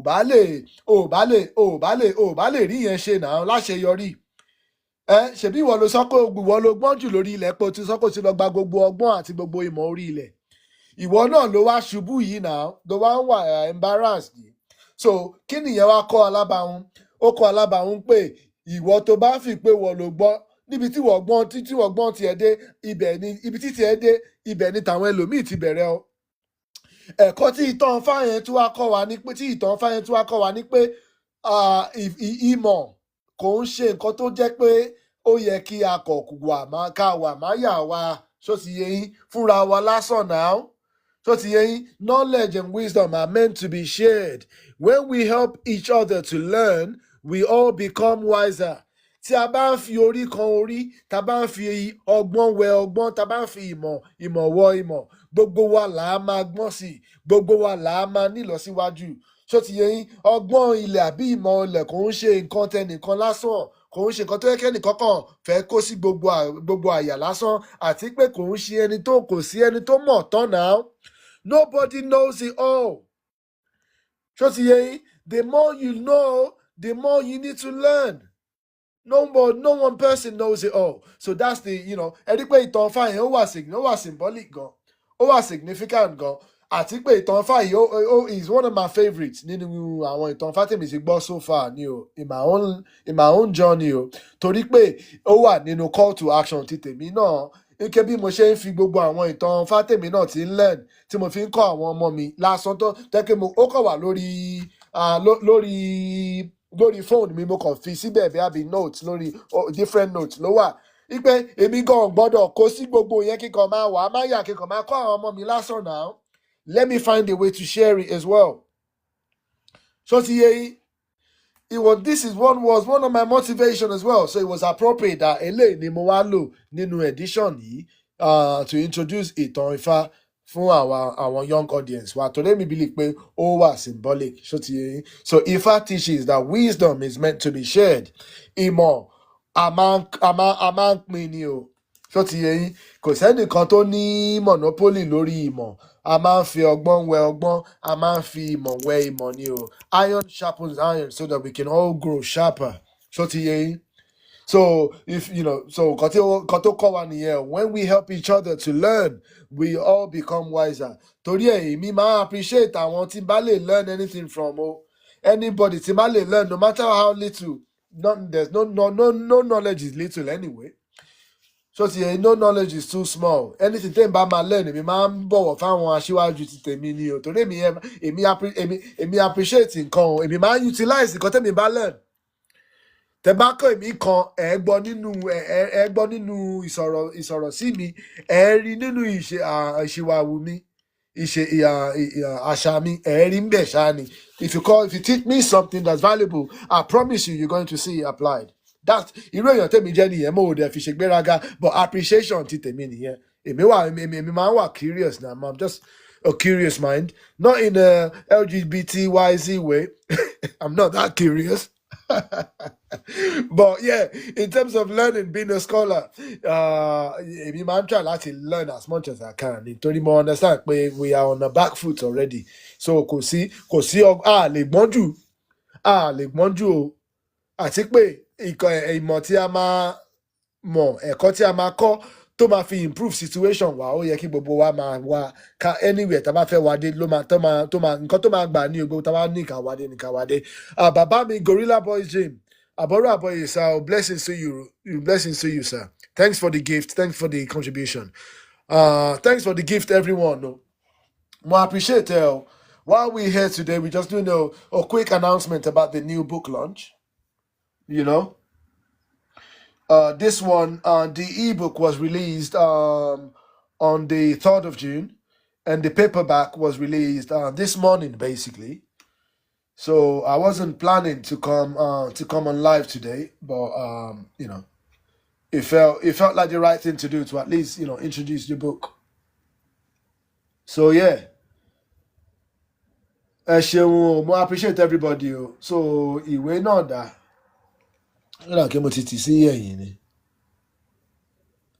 Okay, so yeah.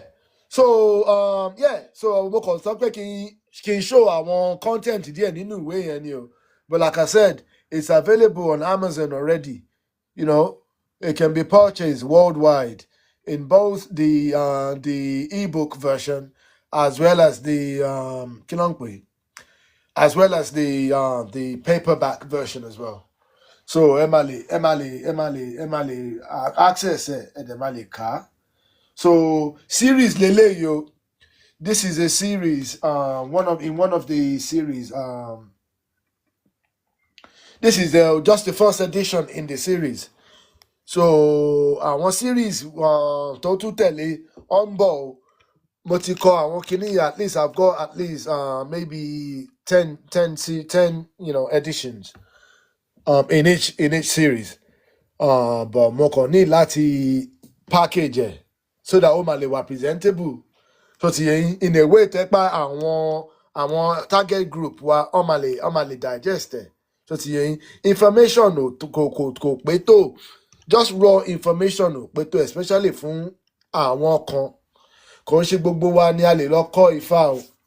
Àwọn kan nínú wa àti àwọn ọmọdé, even àwọn àgbà náà, ó máa ní bá a ṣe máa ní láti package kìíní yẹn fún wọn. Torí pé àwọn tí wọ́n ti wá da ìtàn wa rú, tí wọ́n ti wá da àṣà wa rú àti ìṣe wa rú, àwọn yẹn ti demonize wa already. We have to understand that. We have to understand that the person lára iṣẹ́ wa ní pé ká change perception. As well as enlightening, we have to change the perception as well. We have to. So tí a bá recognize yẹn, èmi believe pé we are doing ourselves a disservice. So tí a bá recognize pé we've got an image, image problem as well as an information problem.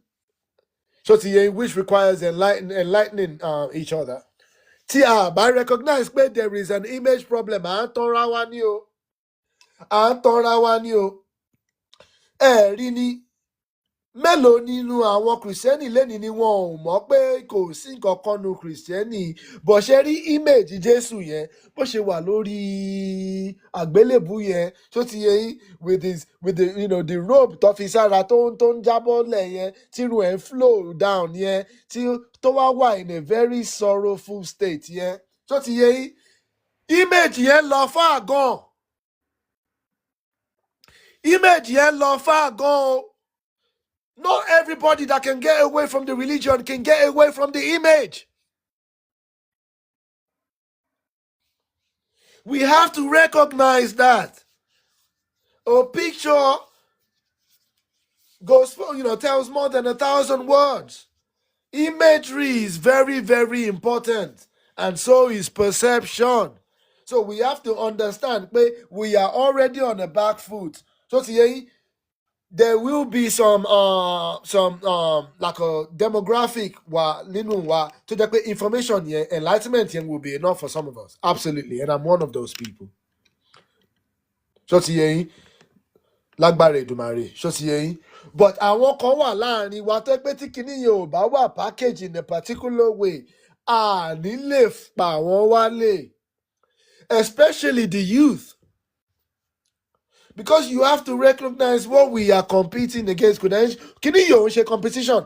If we can compete on a presentation level, we've won the game already. So if we can match the presentation, we've already won. Torí pé òfò ní tàwọn. Àwọn ò lè lọ dáfá fún Black Panther àbí Spider-Man now. Wọn ò lè lọ dífá fún Spider-Man.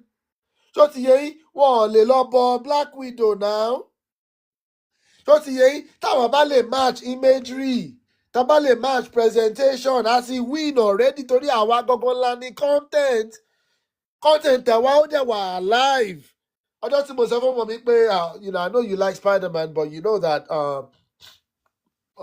you can't speak to Spider-Man today. Only Daddy, what do you mean? Money, you know what I'm teaching you about Ogun?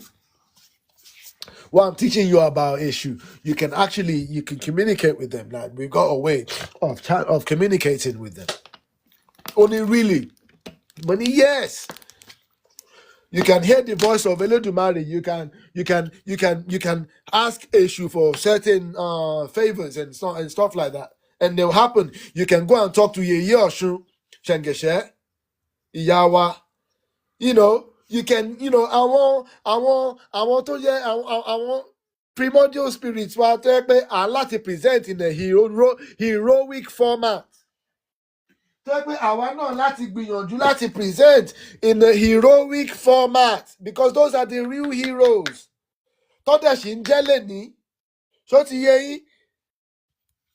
Ẹ̀yin tẹ́ lọ́mọdé ẹ máa understand nǹkan tí mò ń sọ. Àwọn kan tí bẹ́ẹ̀ ní àwọn ọmọdé títí ìsinyìí. Mo ò fi bú yín o, mo ò dẹ̀ fi ṣe ìgbéraga o. Ó lè má yé yín nǹkan tí mò ń sọ.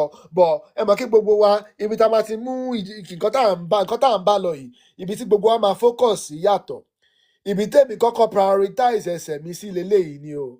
Ní pé okay, information and láti disseminate our information more widely, but how can we present it in a way to make sense? So in a way to easily adoptable, easily consumable, easily understandable. So kini yẹn wà important. Adẹ̀ láti match àwọn standards tó ti wà ńlẹ̀ already. Táwa gan ò bá gbìyànjú ká lè present títí wa in a way that tó pé àwọn standard tó ti set already àwa gan àti gbìyànjú tó nìyẹn. Torí ẹ̀ ni ìwé yìí ṣe pẹ́ náà. Táwa lè present ó dà kéèkì sọ fọ́mọ mi pé gbogbo àwọn kíní dinosaur tó máa ń kà everyday yìí. Ìwọ náà okay dinosaur okay fine, but you have to learn about your own culture too. Kí wàá mú nǹkan jáde tí kò lè match quality of imagery báyìí. Kí wàá mú nǹkan jáde tí kò lè match ẹ̀ báyìí. Ó kàn lè gbà bí mo lè fagídí ṣe ni bọ̀ kò ní bó ṣe máa nífẹ̀ẹ́ ò ní tó kò ní dàbí bó ṣe máa nífẹ̀ẹ́ eléyìí.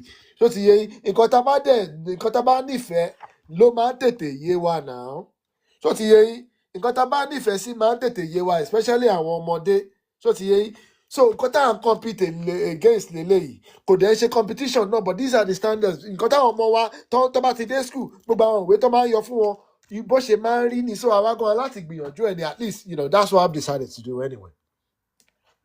So ẹ ṣeun o ẹ jẹ́ kí n kọ́kọ́ dá dúró níbí báyìí náà. Ó ní àwọn ìwé mi tá máa introduce but kí kọ́kọ́ dé lè dúró níbí báyìí.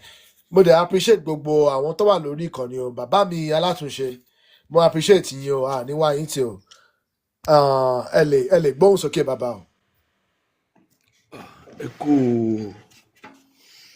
kú ètò bàbá wa Ori Rere. Ẹ kú ètò. It's a wonderful and it's a good development lọ́dọ̀ títí wa ń bí. Kákan tiẹ̀ ní pé bóyá ká má kó kúrò lọ́dọ̀ ti ẹ̀yin lọ́hùn yẹn. But lọ́dọ̀ títí wa ń bí it's a very good development and eléyìí máa mú kí àwọn ìwé gẹ́gẹ́ bí ẹ ti sọ yẹn ó máa lè jẹ́ kí ìfẹ́ kó wà láàrin wọn pẹ̀lú ìṣẹ̀ṣe pẹ̀lú àwọn nǹkan tí wà ń bí ó dára púpọ̀, ó dára, and ṣe rí the structure àti bẹ́ẹ̀ ṣe ń ṣe presentation yẹn, it's a wonderful thing. Mo kàn ń tẹ̀lé yín lọ ní bẹ́ẹ̀ ṣe ń explain yẹn. Very attractive, and it's loaded for further informations. So it's like intro. Even àgbàlagbà gan lè kà á. Àgbàlagbà gan lè kà á. Àìmọye àgbàlagbà míì tí ò mọ nǹkan tí à ń sọ̀rọ̀ nípa rẹ̀ yìí, tó máa béèrè just like báwọn ọmọ kéékèèké ṣe máa béèrè. Àgbàlagbà míì ò mọ nǹkan tó ń pè ní ọ̀pẹ̀lẹ̀. And with this little information yìí, ó máa lè jẹ́ kí curiosity kó wá pé what is ọ̀pẹ̀lẹ̀ and this. Ó dára púpọ̀ bàbá mi, ó dára púpọ̀. Èmi á kàn wí níre ni pé Elédùmarè tó fi sí yín lọ́kàn á dúró tì yín láti ṣe àṣepé ẹ̀, torí iṣẹ́ irúnmọlẹ̀ làwọn nǹkan wọ̀nyí. Nítorí kì í ṣe nǹkan tó jẹ́ pé ó kàn máa evaporate into the air. So ó ti wà láti sustain. Ó ti wà láti sustain, and anything written ó dára púpọ̀. So èmi rí gẹ́gẹ́ bí nǹkan tó dáa.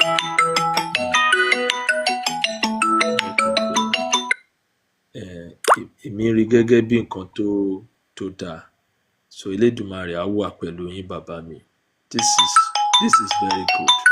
Ẹ ṣé, ó dàbí ẹni pé mo ní call bàbá mi. Àṣẹ bàbá o. Ẹ ṣeun o, ẹ ṣeun, ó dà kí bàbá wa ní incoming call. Ẹ ṣeun bàbá, mo appreciate ẹ o. A máa rí yín báyìí. Èmi náà ń kọ́ ẹ̀kọ́ ni o, bọ̀ à ń láti kọ́ ẹ̀kọ́, à ń láti ṣe nǹkan táwa náà ń kọ́ ni. Tó ti yé, kò sẹ́ni tó mọ̀ tán o, kò sẹ́ni tó mọ̀ tán. Nǹkan tèmi náà bá ní orí nínú àṣà àti ìṣe wa náà lélẹ̀. But we are in a very mo fẹ́ fi gbogbo ẹnu sọ, but kàṣà sọ pé I need láti gbé ìṣẹ̀ṣe wa lárugẹ. A need láti gbé àṣà àti ìṣe wa lárugẹ. Báwo dẹ̀ la ṣe máa ṣe in a way tó máa fi wà successful, especially tó jẹ́ pé wọ́n dẹ̀ ti sọ pé nǹkan àìdá ni kíní ìtẹ́lẹ̀. Tó ti yé yín, wọ́n ti sọ pé nǹkan aburú ni kíní ìtẹ́lẹ̀, wọ́n ti sọ pé nǹkan òkùnkùn ni kíní ìtẹ́lẹ̀. So àwa gan a láti gbìyànjú láti clean image gbogbo àwọn ẹ̀gbin tó ti ta sí ìṣẹ̀ṣe wa, tó jẹ́ pé ìṣẹ̀ṣe wa tó jẹ́ pé nǹkan ìmọ́lẹ̀ ni, ọ̀nà àbáyọ ni, tẹ́lẹ̀dùmarè pèsè fún wa ni. Ṣó ti yé yín, tẹ́lẹ̀dùmarè pèsè fún wa pé kó jẹ́ nǹkan ọ̀nà àbáyọ. Ṣó ti yé yín, ló wá ti jẹ́ pé wọ́n ti wá demonize.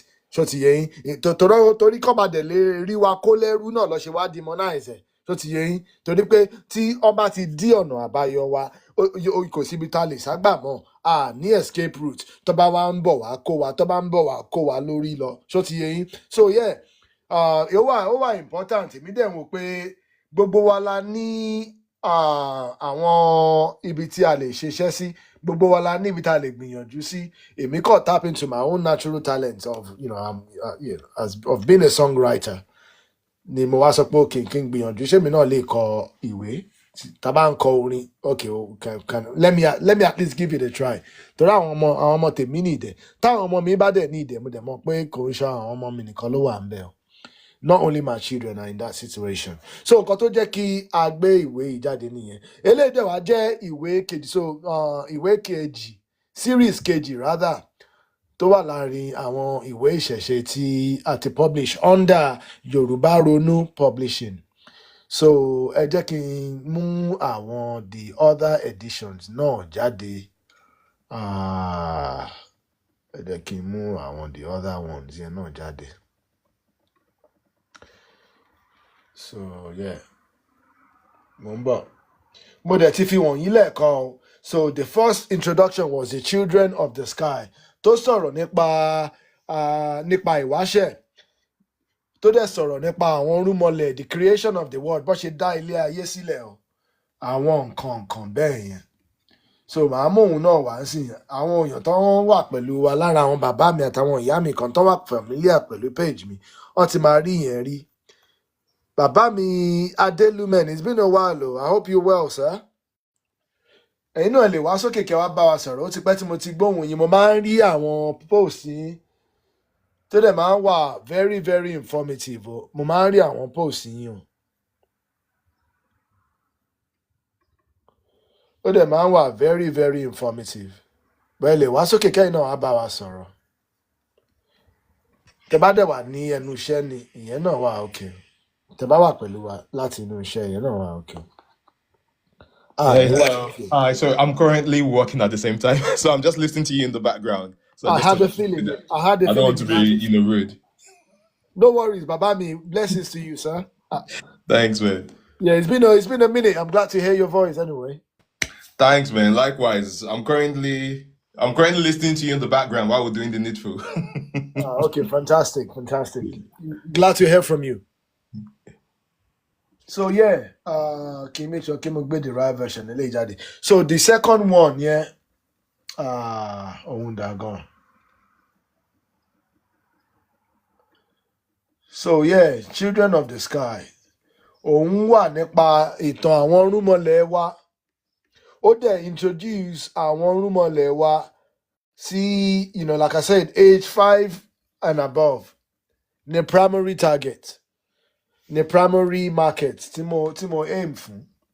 But after the first book, yẹn ló wá yé mi pé there are books now tí àwọn ìṣẹ̀ṣe books tí mo rí pé mo ti fẹ́ ṣe tán, mo ti submit kan fún àwọn more adults bí àwọn àgbàlagbà bíi títí wa báyìí. Tó bá lè pè àwa náà lágbàlagbà. So ti yé yín. So yeah.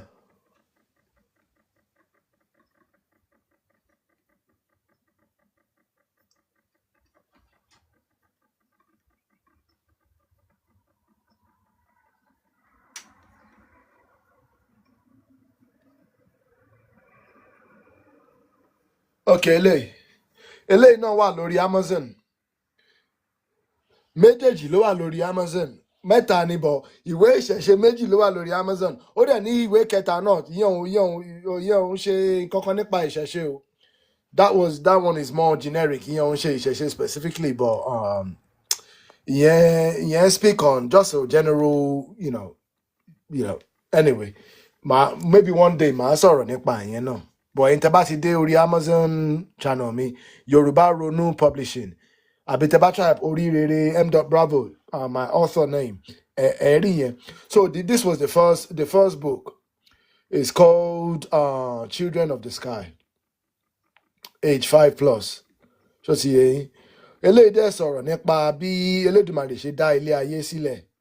So ti yé yín. Tó dẹ̀ rán àwọn rúnmọlẹ̀ pé kí wọ́n wá tún ilé ayé ṣe. So ti yé yín. Ó sọ̀rọ̀ bí àwọn rúnmọlẹ̀ bí wọ́n ṣe ṣẹ̀ wá. Nígbà tí wọ́n kọ́kọ́ wá, tí gbogbo wọn kọ́kọ́ wá sórí ilẹ̀, tí wọ́n ń try láti ṣe nǹkan, tí gbogbo nǹkan tó ń try láti ṣe ò ṣiṣẹ́, tí wọ́n wá padà lọ, tí bá Olódùmarè pé kò ṣiṣẹ́, tí wọ́n wá sọ fún wọn kí wọn ò mú yèyé Ọ̀ṣun dání. Ike anything tẹ́ bá fẹ́ máa ṣe, ẹ máa fi Ọ̀ṣun ṣe. Ìyẹn ló wá fi kọ́ àwa náà lénìí pé anything táwa náà bá fẹ́ ṣe ká máa fi obìnrin ṣe o. Kí a máa fi àwọn ìyá wa ṣe. Ṣó ti yé yín? Kí a máa fi àwọn ìyá wa sẹ́gbẹ̀ẹ́. Tá a bá ń ṣe nǹkan pé we need both both sides of the energy, both energies to create a spark. And my Katie battery by the positive, well, can say the positive, the red and the black, just black, the black elements. The man creates spark. Just so, and yet that's what talk I see even in creation. It's been like that since the beginning of the world. You need both sides of the battery, both sides of the energy, both forms of energy to create a spark. So láti bẹ̀rẹ̀ ló ti rí bẹ́ẹ̀ o. Láti bẹ̀rẹ̀ ló ti rí bẹ́ẹ̀. Takọtabo ni wọ́n dálé ayé. Kí ọmọ tó lè wà sórí ilẹ̀ ayé yìí, ẹ máa need ọkùnrin àti obìnrin. So we've always needed both. For any process of creation, you need both energy. You need the brute force and you need the finesse as well. So ìyẹn nìyẹn kọ́ wa o. So kẹ́ bá fi lè mọ ipò tí àwọn ìyá wa wà nínú ìṣẹ̀ṣe kò ń ṣe ipò ẹni yẹpẹrẹ kò ń ṣe bí àwọn àràbù bó ṣe máa ń treat àwọn ìyàwó wọn tó máa ń treat àwọn ìyàwó àwọn obìnrin wọn bí ẹrú báyìí even worse than human ṣó ti yẹ yín lọ́ ṣe máa irọ́ kò rí bẹ́ẹ̀ nínú àṣà àti iṣẹ́ tiwa o kò rí bẹ́ẹ̀ nínú ìṣẹ̀ṣe o ṣó ti yẹ yín àwọn wa ọ ní ipò tó wà valuable a máa uphold àwọn ìyá wa nínú àṣà àti ìṣe tiwa ni o tó ti yẹ yín a máa uphold wa àwọn ìyá wa àwọn ìyá nífà wà ń bẹ àwọn ìyá lóde wà ń bẹ àwọn ìyá alájẹ wà ń bẹ àwọn ìyá ọlọ́jà wà ń bẹ tó ti yẹ yín àwọn ìyá wa they played integral roles in our society tó ti yẹ yín in our culture in our spirituality ṣó ti yẹ yín bí àwọn obìnrin wa àwọn ìyá wa ṣe rí nìyẹn o so kẹ́ bá fi lè mọ̀ pé kò sí àṣà àti ìṣe tó ti tiwa at all anywhere in the world so eléyìí ló introduce àwọn rúmọlẹ̀ okay bó ṣe dálé ayé sílẹ̀ different rúmọlẹ̀ and the various contributions like I said age 5+ keep that in mind o ẹ jọ̀ọ́ age 5+ ni a target àwọn eléyìí fún eléyìí adult version náà dẹ̀ ti wà available already mo tí submit ẹ̀ tó ní mo sì ń ṣe àwọn illustration lọ́wọ́ eléyìí introduce èṣù meet Ọ̀rúnmìlà introduce Ọ̀rúnmìlà meet Ògún. Ògún is strong and brave. He is the irúnmọlẹ̀ of metal, tools and work. He clears paths through the forest and builds bridges where there are none. Without Ògún, the other irúnmọlẹ̀ could not reach the earth. He uses mighty cutlass to carve a way and create a bridge. Ògún is the irúnmọlẹ̀ of iron and technology. It teaches us that with courage and effort, even the thickest forest can become a road. So ti yẹ yín bí mo ṣe structure àwọn eléyìí nìyẹn. But they try to keep our imagery as as culturally accurate as possible, but also in a way that can be adopted by the target, our age target kìíní yẹn fún. So ti yẹ yín. One size doesn't fit all. Àwa gan láti, anyway. So Yèyé Ọ̀ṣun leléyìí, Yèyé Ọ̀ṣun Ṣẹ̀ǹgẹ̀ṣẹ́. Ẹ jẹ́ kí n ka ilé tí mo ti ka ti ọkùnrin, ẹ jẹ́ kí n ka ti àwọn ìyá wa náà. So Ọ̀ṣun is gentle and kind. She brings sweetness and beauty wherever she goes. At first, the irúnmọlẹ̀ forgot to invite her to help create the world. But without Ọ̀ṣun, nothing grew and nothing worked. When they brought her along, rivers flowed, trees blossomed, and the earth came to life. Ọ̀ṣun teaches us that kindness, love, and harmony are just as powerful as strength. How beautiful is that chapter? And how beautiful was that chapter? Rí ìyá wa ni, ìyá wa Ọ̀ṣun Ṣẹ̀ǹgẹ̀ṣẹ́. The beauty goddess. Ọ̀ṣọ́sì náà wà ń bẹ́ẹ̀. Ọ̀ṣùmàrè òkè àwọn ọmọdé láìkí eléyìí gan. Ṣó ti yé yín? Nínú Ifá, a máa mọ̀ pé Ọ̀ṣùmàrè sometimes is represented as a male bó ṣe pa ìtàn Ifá. In other àtẹ̀tí ní argument yẹn lórí àtàbátà ṣèrí. Ẹ̀rí kígbà táwọn babaláwo kan náà tún wọlé wá àwọn babaláwo kan sọ pé ó tún mú àwọn ìtàn àwọn odù Ifá wọn tó sọ pé tó yẹ pé ó tó imply pé obìnrin ni àwọn kan tún sọ pé ó tún imply pé ọkùnrin ni so ti yẹ yín but anyway for the purpose of this particular book I represented Ọ̀ṣùmàrè as a female so ti yẹ yín but one thing that's unequivocal about it is the goddess of rainbow, god or goddess of rainbow. So ti yẹ yín Ọ̀ṣùmàrè is bright and beautiful. She stretches across the sky like a magical rainbow. Ọ̀ṣùmàrè connects the heavens and the earth, the rain and the sun, the old and the new. She radiates joy into the world and always full of wonder. Ọ̀ṣùmàrè brings joy to children and teaches us that life flows in colors, cycles, and connection, that every change is part of something beautiful. The rainbow is at its brightest after a storm. Gbogbo wa láti máa mọ̀ yẹn. So ti yẹn rí pé yẹn máa is like a renewed hope. It's like letting us know that change tó ṣẹlẹ̀ yẹn ó lè jẹ́ nǹkan tó dáa ló máa mú wá. Ṣó ti yé yín? Bàbá Ọ̀sányìn lélẹ́yìí fáwọn oníṣègùn wa. Yèyé Yemọja lélẹ́yìí.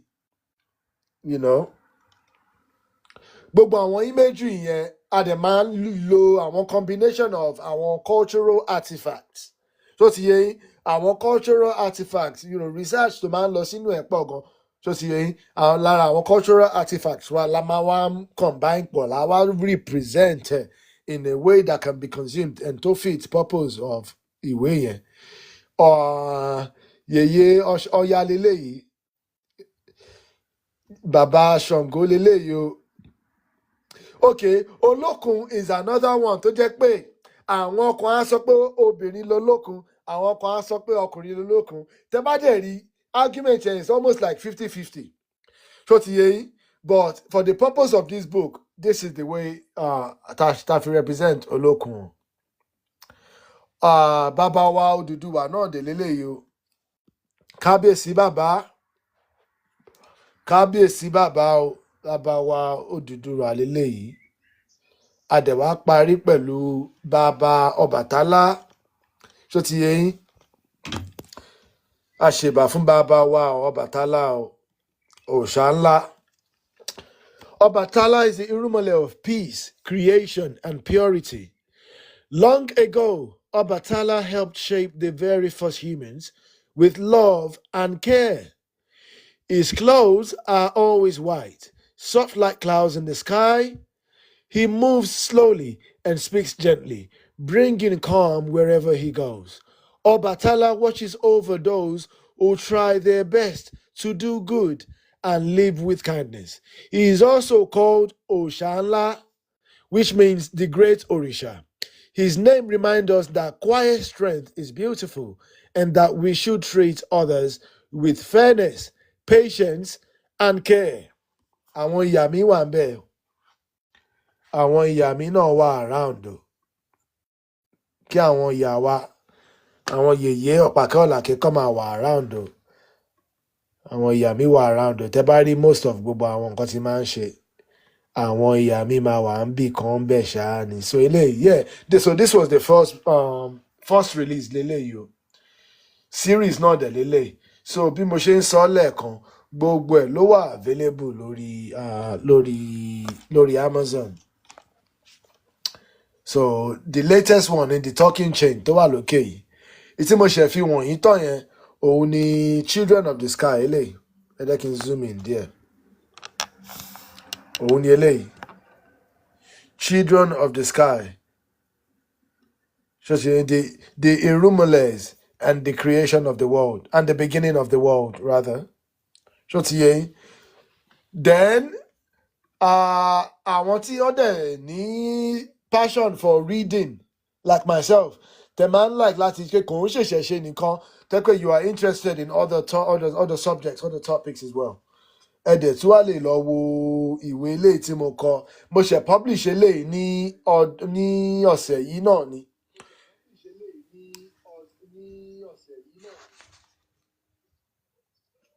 Eléyìí náà ti wà available. So ti yé yín. But mo polówó ẹ̀ ni mo tiẹ̀ sọ pé eléyìí ìpele kò jọmọ́ ìṣẹ̀ṣe o. But if you're just curious, you want to know what it's about. So ti yé yín. And you want to know about what's going on in the world, why why marriages are dwindling. Pé kí ló ń ṣẹlẹ̀ láàrin ọkùnrin àti obìnrin, láàrin àwọn bàbá wa àti àwọn ìyá wa. À ń gbọ́ pé everybody single mothers ń pọ̀ káàkiri, àwọn èèyàn ń divorce káàkiri. So ti yé yín. Àwọn couples ń break up, àti pé rate tá fi ń ṣe marriage ò dàbí ti tẹ́lẹ̀ náà. Tẹ́lẹ̀ in one weekend marriages bí mẹ́ta bí mẹ́rin ló máa ń wà. À ń rí marriages mọ́ náà. Kí ló ń ṣẹlẹ̀? Báwo ni àwọn kí ló ń dá èdè àìyedè yẹn lẹ̀? So eléyìí tí mo pè ní drone tí ó máa fún wa ní àwọn ìtanijí nípa ẹ̀, based on my own personal analysis, based on my own personal assessment. Mo dẹ̀ fi real world references sí, real world relevant táwọn èèyàn tún lè rí àwọn nǹkan tó ń lọ táwọn èèyàn mọ̀ táwọn èèyàn máa lè relate sí. But like I said, this has got nothing to do with ìṣẹ̀ṣe.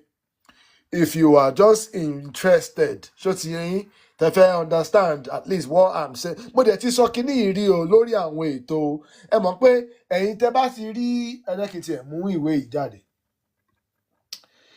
Ẹ̀yin tẹ́ bá ti rí àwọn ètò kan tí mo ti ṣe rí nípa ọ̀rọ̀ orí inú, ẹ ti mọ̀ wípé lára àwọn script tí mo publish, mo ti submit eléyìí náà. So eléyìí is going through review at the moment nípa ọ̀rọ̀ orí inú lélẹ́yìí. But ẹ̀yin tẹ́ bá ti rí àwọn program tí mo ti ṣe rí nípa ọ̀rọ̀ orí inú, á ti yé yín àwọn nǹkan kan tí mo ti sọ rí. Tó ti yé yín. So eléyìí tí mo ṣe illustrate, okay, ṣé kíní clear? Ẹ̀yin tẹ́ bá ti rí image yìí under the topic of how Ori falls out of alignment lélẹ́yìí. So ẹ ti rí Bíbélì tó ti kó sí bàbá wa lórí. Ẹ ti rí Kàábà tó ti kó sí bàbá wa lórí. Ẹ dẹ̀ ti rí àgbélébùú Jésù. Àti any new trend. Ẹ mọ̀ kí mo máa emphasize lórí kinní yẹn. Ipe bá ṣe sọ pé a fẹ́ kó àwọn èèyàn wa kúrò nínú oko ẹrú. Bí a ṣe sọ pé a fẹ́ liberate àwọn èèyàn wa. Kò ṣe ẹ̀sìn nìkan ló fi kó wa lọ o. Ẹ̀kọ́ àjòjì àti àṣà àti ìṣe àjòjì wà lára nǹkan tó fi wá dà wá rú o. Ṣé gbọ́ nǹkan tí mo sọ?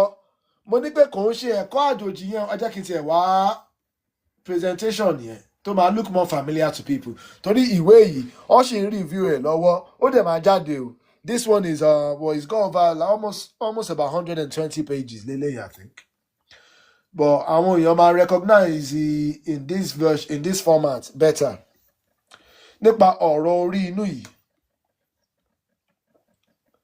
Àwọn èèyàn tó sì attend àwọn lives mi tí mo ti present ọ̀rọ̀ orí inú yìí. Ó máa understand nǹkan tí mo ń try láti sọ. Torí kèmi ti sọ every time. Tí pé nípa bí wọ́n ṣe wá kó wa lẹ́rú. Bí wọ́n ṣe wá dà wá lórí irú o, bí àwọn àjòjì ṣe wá da àṣà àti ìṣe wa rú, tí wọ́n wá kó tiwọn sí wa lórí kí wọ́n fi dà wá. Ẹ mọ̀ kí mo máa ń sọ ní pé lára nǹkan tó wá fi wá kó wa lẹ́rú, tó fi wá lù wá ní jàǹbá, a ti mọ̀ pé Bíbélì àti Quran ti cast. Tó ti yé yín, àwọn bàbá wa àtàwọn ìyá wa kan ti gbìyànjú sí kínní pé kó fi expose àwọn ẹ̀tàn, àwọn ète, àwọn irọ́ tó wà nínú Bíbélì àti Islam àti Quran. Tó ti yé yín, but èmi sọ fún yín pé even báwọn lè ṣe burú tó wọn burú tó eléyìí o. Ẹ̀yin tẹ́lẹ̀ Western indoctrination. Bí àwọn kìíní yìí, as damaging as they are, wọn wà damaging tó Western indoctrination o. Torí kèmí sọ wípé although níbi tá a wà nínú journey wa, ẹ mọ̀ pé ìgbà ní gbogbo nǹkan nínú ìgbà tá a wà yìí, gbogbo wa, ẹ mọ̀ pé just maybe 2 years ago gan, a lè máa sọ gbogbo nǹkan táwọn tá máa ń sọ nípa àwọn ẹ̀sìn Quran àti Bíbélì, àwọn kìíní yẹn tá máa expose sí. Just 2 years ago, àwọn mélòó ló lè jáde kọ́ máa sọ́nu wa? Just 2 years ago, wọ́n tiẹ̀ kò sí ẹ̀ ń ṣe nǹkan tí yàn ń sọ níta gbangba. Tó ti yé yín, tó wá di nǹkan tó ń trend káàkiri lénìí. Just 2 years ago, you couldn't speak about those things. But èmi believe pé Western indoctrination náà wà lára nǹkan tó ń ṣe wá. Àwọn èèyàn wa, majority of people, wọn kàn tí ready fún discussion yìí ni. Torí pé wọ́n ti present eléyìí bí ìlọsíwájú like the modern trend. Bá ṣe ń ṣe nǹkan nísìnyí leléyìí. Tó ti yé yín, bí ayé ṣe rí ìsìn nìyí o. Bẹ́ ṣe ń ṣe láyé àtijọ́ yẹn ò lè work mọ́ náà. Bá ṣe ń ṣe ìsìn leléyìí o. Tó ti yé yín, wọ́n ti present eléyìí báyìí. Wọ́n dẹ̀ ti present ẹ̀bí ẹni pé nǹkan tó wà progressive. Nǹkan tó ń mú ìgbéga wá fún especially àwọn ìyá wa lọ́wọ́ target o. Gbogbo àwọn ẹ̀sìn yẹn, àwọn ìyá wa náà lọ target ju àwọn ọkùnrin lọ, ká má parọ́ fúnra wa o. Tó ti yé yín, ká má parọ́ fúnra wa o. Torí àwọn ìyá wa ló máa ń mú gbogbo ẹ̀ lọ fà o. Tó ti yé yín, but Western indoctrination yẹn, the latest phase of it, àwọn ìyá wa lọ target gan. but èmi notice pé maturity yẹn ò tí ì wà láàrin wa yet. At the moment àwọn èèyàn they're very comfortable about talking about the deceit tó ti yé yín and the manipulation tó wà nínú Quran àti Bíbélì. So they are very very comfortable talking about that, but tẹ́ bá wá ti mú lọ di bíbà àwọn èèyàn ò tí ready fún sẹ́. Mo dẹ̀ ti gbìyànjú láti sọ, mo ti rí pé àwọn èèyàn ò tí ready fún. Ó ti láwọn nǹkan kan tí mo ti sọ gan, àwọn ìyá mi kan sì ní mi sínú dé níyì pẹ̀lú àwọn nǹkan kan tí mo expose àtàwọn nǹkan kan tí mo mention nípa bí western indoctrination yìí ṣe ń da ilé wa rú, bó ṣe ń kọ ẹ̀yìn àwọn ìyá wa sí àwọn bàbá wa. Àwọn ìyá wa kan sì ní mi sínú dé níyì fún nǹkan tí mo sọ nípa kíní yìí. So maturity ò tí ì débi pé ká wá fẹ́ máa explore eléyìí ká máa dissect ẹ̀. Ṣó ti yé yín? Ká máa dissect ẹ̀ torí kí ta bá ń dissect ẹ̀ a máa ní láti dissect feminism.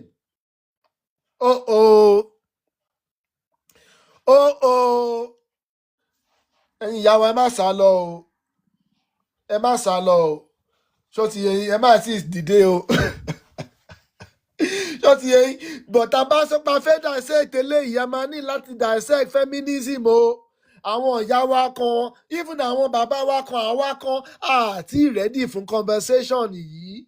Ṣó ti yé yín? A kàn fẹ́ wálé láàbọ̀ ni, a kàn fẹ́ padà wá sílé from a religion perspective ni, but gbogbo àwọn ẹ̀sìn, gbogbo àwọn ìwà, gbogbo àwọn àṣà àjòjì tó ti kó sí wa lórí àti ready láti kó lẹ̀ o. Àwa kan ti ready láti kó Quran àti Bíbélì lẹ̀, but western indoctrination àti ready láti kó lẹ̀ o. Ká má parọ́ fúnra wa o. So,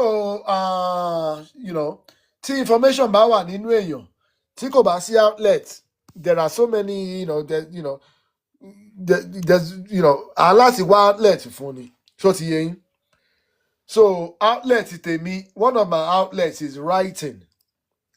Outlet tèmi leléyìí. I know that pé ìwé yìí kò tí ì sí maturity fún consumption ẹ̀. But èmi ti ṣe iṣẹ́ ti tèmi. Ṣó ti yé yín? Me, I've done my job. Iṣẹ́ tí orí rán mi o. Èmi ti jẹ́ iṣẹ́ tí orí rán mi nípa eléyìí o. Ṣó ti yé yín? Nípa eléyìí, èmi ti jẹ́ iṣẹ́ tí orí rán mi. Maybe in 2 or 5 years time, ní kíní iṣẹ́ máa bẹ̀rẹ̀ sí make sense. Ní àwọn èèyàn ṣẹ̀ máa ní, the time máa gbà kí àwọn èèyàn kí wọ́n wá understand eléyìí bí mo ṣe explain ẹ̀. Ṣó ti yé yín? Kí wọ́n wá understand eléyìí. This book is ahead of its time. It's very very current in the current time. But in terms of kí àwọn èèyàn lè gbà sára, kán lè internalize ẹ̀, kán lè analyze ẹ̀, kán wá analyze ara wọn àti báwọn ṣe ń ṣèwàwù tó dẹ̀ ń contribute sí àwọn nǹkan tí à ń pariwo ipò ó ń ṣẹlẹ̀ sí wa lọ́jọ́ ìní. Tó ti yé yín? Nǹkan tí ó ṣe jẹ́ kí èdè àti èdè àìyedè wà láàrin ọkùnrin àti obìnrin. Nǹkan tí single mothers àti single fathers ṣe ń pọ̀ lórí ilẹ̀ lénìí. Nǹkan tí àwọn marriage rate ṣe ń decline lénìí. Tó ti yé yín? Kò dẹ̀ ń ṣe lórí ilẹ̀ wa. Mo ò dọ̀kan eléyìí fún Yorùbá nìkan, is global. Tẹ́ bá ṣe rí most images tó wà ń bẹ̀, you will see that they are European. Ṣó ti yé yín? Because this book I wrote it from a world perspective, from a global perspective. So ti yẹn to a global audience.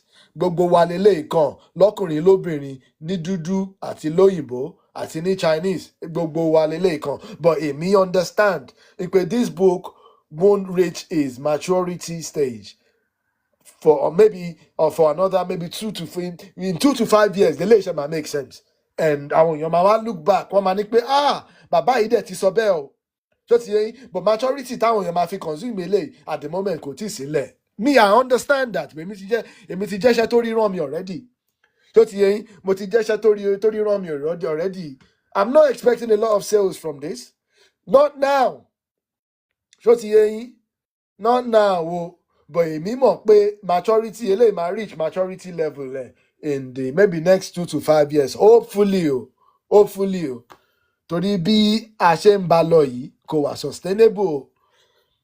Bá a ṣe ń bá lọ yìí kò wà sustainable. Bí nǹkan ṣe ń dàrú yìí kò wà sustainable. A máa ní láti reflect in the next 2 to 5 years. So hopefully in the next 2 to 5 years, bí a ṣe ń sọ̀rọ̀ àwọn Àràbù àtàwọn ẹ̀sìn àwọn Israel lénìí, bá a ṣe ń sọ̀rọ̀ Bíbélì àti Quran àti damage tí wọ́n ṣe nínú ilẹ̀ wa, damages tí wọ́n cause lórí àṣà àti ìṣe wa, tó ti yé yín, damages tí wọ́n cause tí wọ́n stifle civilization wa, tí wọ́n stifle development wa, tó ń da orí wa rú, tó kó orí wa sódò, tó kó orí wa sígbó, tó ti yé yín,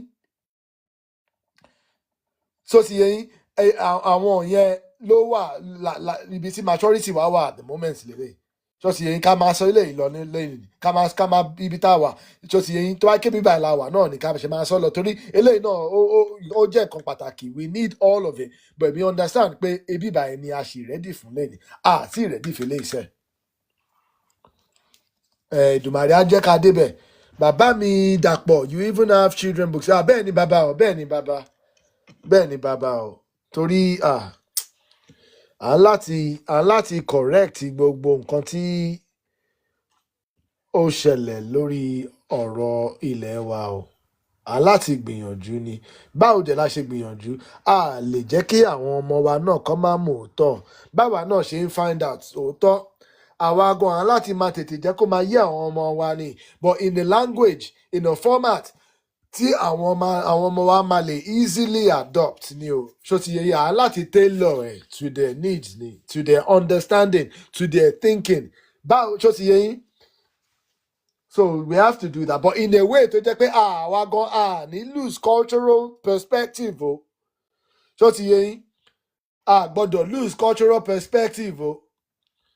Ìtàn wa ni ìtàn wa o, ní fi nǹkan míì sójú ẹ̀ o, but bá ṣe present ẹ̀ ni o, but ìtàn wa ni ìtàn wa ń jẹ́ o, ó gbọ́dọ̀ ní cultural accuracy o. Odù Ifá ni odù Ifá o, bá kọ́ ọmọ tó jẹ́ 5 years old àbí bàbá tó jẹ́ 100 years old, ìtàn Ifá ni ìtàn Ifá, bó ṣe wà nínú Ifá ni la ṣe gbọ́dọ̀ pa ìtàn yẹn o. Odù Ifá ni odù Ifá, bó ṣe wà nínú odù Ifá ni ó gbọ́dọ̀ wà, content yẹn gbọ́dọ̀ wà 100% the way it's in Ifá, but bá a ṣe present ẹ̀, bí a ṣe structure ẹ̀ ni a máa gbìyànjú sí pé kó bá àwọn tí a fẹ́ kó yé kó bá mu. Ẹ̀mọ̀ káwọn babaláwo wa, Ifá tó wà lórí wọn ó lè ju tó bá ń kà kan ló everyday, they can count, tó bá ń kì kan everyday, wọ́n lè kì í fún 1 million years o. But tó bá ń kọ́ wa nífà, ọ̀hún dá gbogbo ẹ̀ lẹ̀ sí wa lójú lẹ́ẹ̀kan náà. Àmọ́ kí àwọn bàbá wa gan, wọ́n máa ń wò wá okay, in bite size náà làwọn náà máa ń fún wa. So táwa náà tá bá fẹ́ sọ pé okay, ká try láti share nǹkan táwa náà ń kọ́, láti share in a way tó bá fi lè yé àwọn tá a fẹ́ kó yé náà ni o. Mo ṣe ẹ̀làbọ̀rú, mo ṣe ẹ̀làbọ̀yè bọ́ ṣíṣe o. So a ti ṣe presentation yìí rí, fún bàbá mi Dàpọ̀, children's books and adult book. Mo flash, children's books are the ones that are published at the moment about ìṣẹ̀ṣe. Àwọn yẹn ni mo ti publish at the moment o, tó dẹ̀ wà lórí Amazon o, worldwide ni o. So anywhere tẹ́ bá wà, ẹ lè order the ebook. Fáwọn ọmọ yín tẹ́ bá ní àwọn ọmọ tó ń lo àwọn device yẹn. Bàbá kan dẹ̀ sọ bíbá lẹ́yìn, ṣé àná ni àbí ìjẹta, ó dà pé ìjẹta ni, pé àwọn òun like káwọn ọmọ wọn máa lo àwọn electronics yẹn jù, pé àwọn like kan pé kó jẹ́ ìwé làwọn máa ń fẹ́ kọ́ àwọn ọmọ wọn máa kà. So ti paper version náà, òun náà ti wá wà available nsìn. So ìwé eléyìí nípa ọ̀rọ̀ orí inú, this is just an extension of nǹkan tí mo ti present lórí live mi nípa orí inú, tí mo dẹ̀ introduce the physical representation of orí inú tó wà nínú orí wa in the part of the brain called the limbic system. So ti yé yín, òrìṣà kọ́kọ́ gangan leléyìí o. So ti yé yín, mo dẹ̀ explain the context of bí Olódùmarè ṣe dá wa, the network system tí Olódùmarè pèsè fún wa o, the primordial network communication flow of information, ìpọ̀nrí our higher self tó wà ní ọ̀run o, mirror image wa our higher self tó wà ní ọ̀run, orí inú tó jẹ́ our personal guide, our navigation lórí ilẹ̀ ayé yìí, àti orí òde. Rí pé àwọn ìyá wa rẹwà ni. kò sí ẹni tó rẹwà tó àwọn ìyá wa àwọn ọmọ aládé o. Every time tèmi kan bá wá sórí ó ti pẹ́ tí mo ti present slide every time tí bá tún wá wá tún wò pé àwọn ìyá wa rẹwà o. ẹ rí ni rọmọ aládé ni àṣìbà fáwọn ìyá wa o. Àṣìbà fún àwọn ìyá wa a dẹ̀ máa ń bọ̀wọ̀ fún àwọn ìyá wa o. So yeah,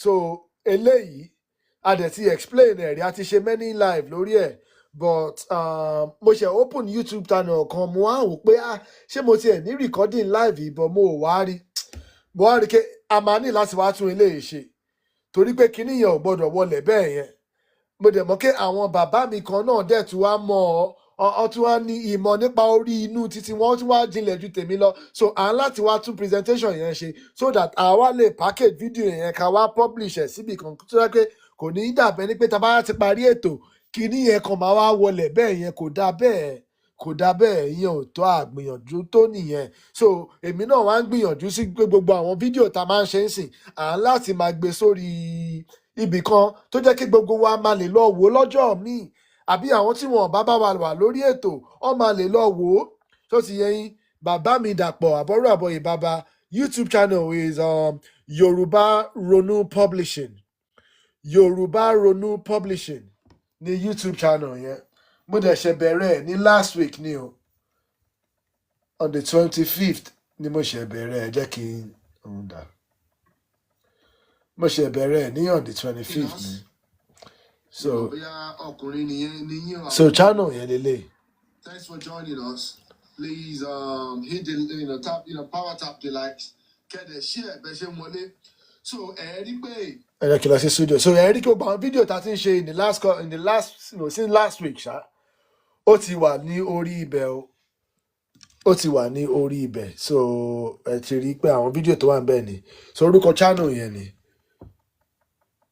Yorùbá Ronú Publishing bàbá Ọbàtálá dẹ̀ ló represent logo yẹn ẹ dẹ̀ ti rí àwọn yèyé wa kí mo sọ pé gbogbo nǹkan tẹ̀ bá ń ṣe àwọn ìyá mi ò ń jìnnà síbẹ̀ ẹ máa rí pé àwọn ìyá mi presence wọn máa wà ń bẹ̀ mo appreciate àwọn ìyá mi o àwọn ìyá mi Ọ̀pọ̀kẹ́ Ọ̀làkẹ́ a máa ń ṣe ìbà àwọn ìyá mi ní gbogbo bá ṣe ń ṣe ìgbésẹ̀ àwọn tó jẹ́ ká lè gbé ẹsẹ̀ àwọn alálẹ̀ àṣebá o ìbá ni mo ṣe o so ẹ máa rí àwọn signs yẹn lára àwọn ètò àwọn nǹkan bẹ́ẹ̀ yẹn pé àwọn ìyá mi ò ń jìnnà síbẹ̀ o jìnnà síbẹ̀ so that's the YouTube channel so nípa ọ̀rọ̀ orí inú yẹn à ń láti wá tún ṣe torí pé mo ò rí fídíò yẹn mọ́ mo ò ní YouTube channel nígbà yẹn thank you so much so people if you wanna go and subscribe ẹ ṣeun bàbá mi Dàpọ̀ ẹ rí kí gbogbo àwọn ètò tá à ń ṣe à máa gbé sórí ibẹ̀ à máa gbé sórí YouTube channel yẹn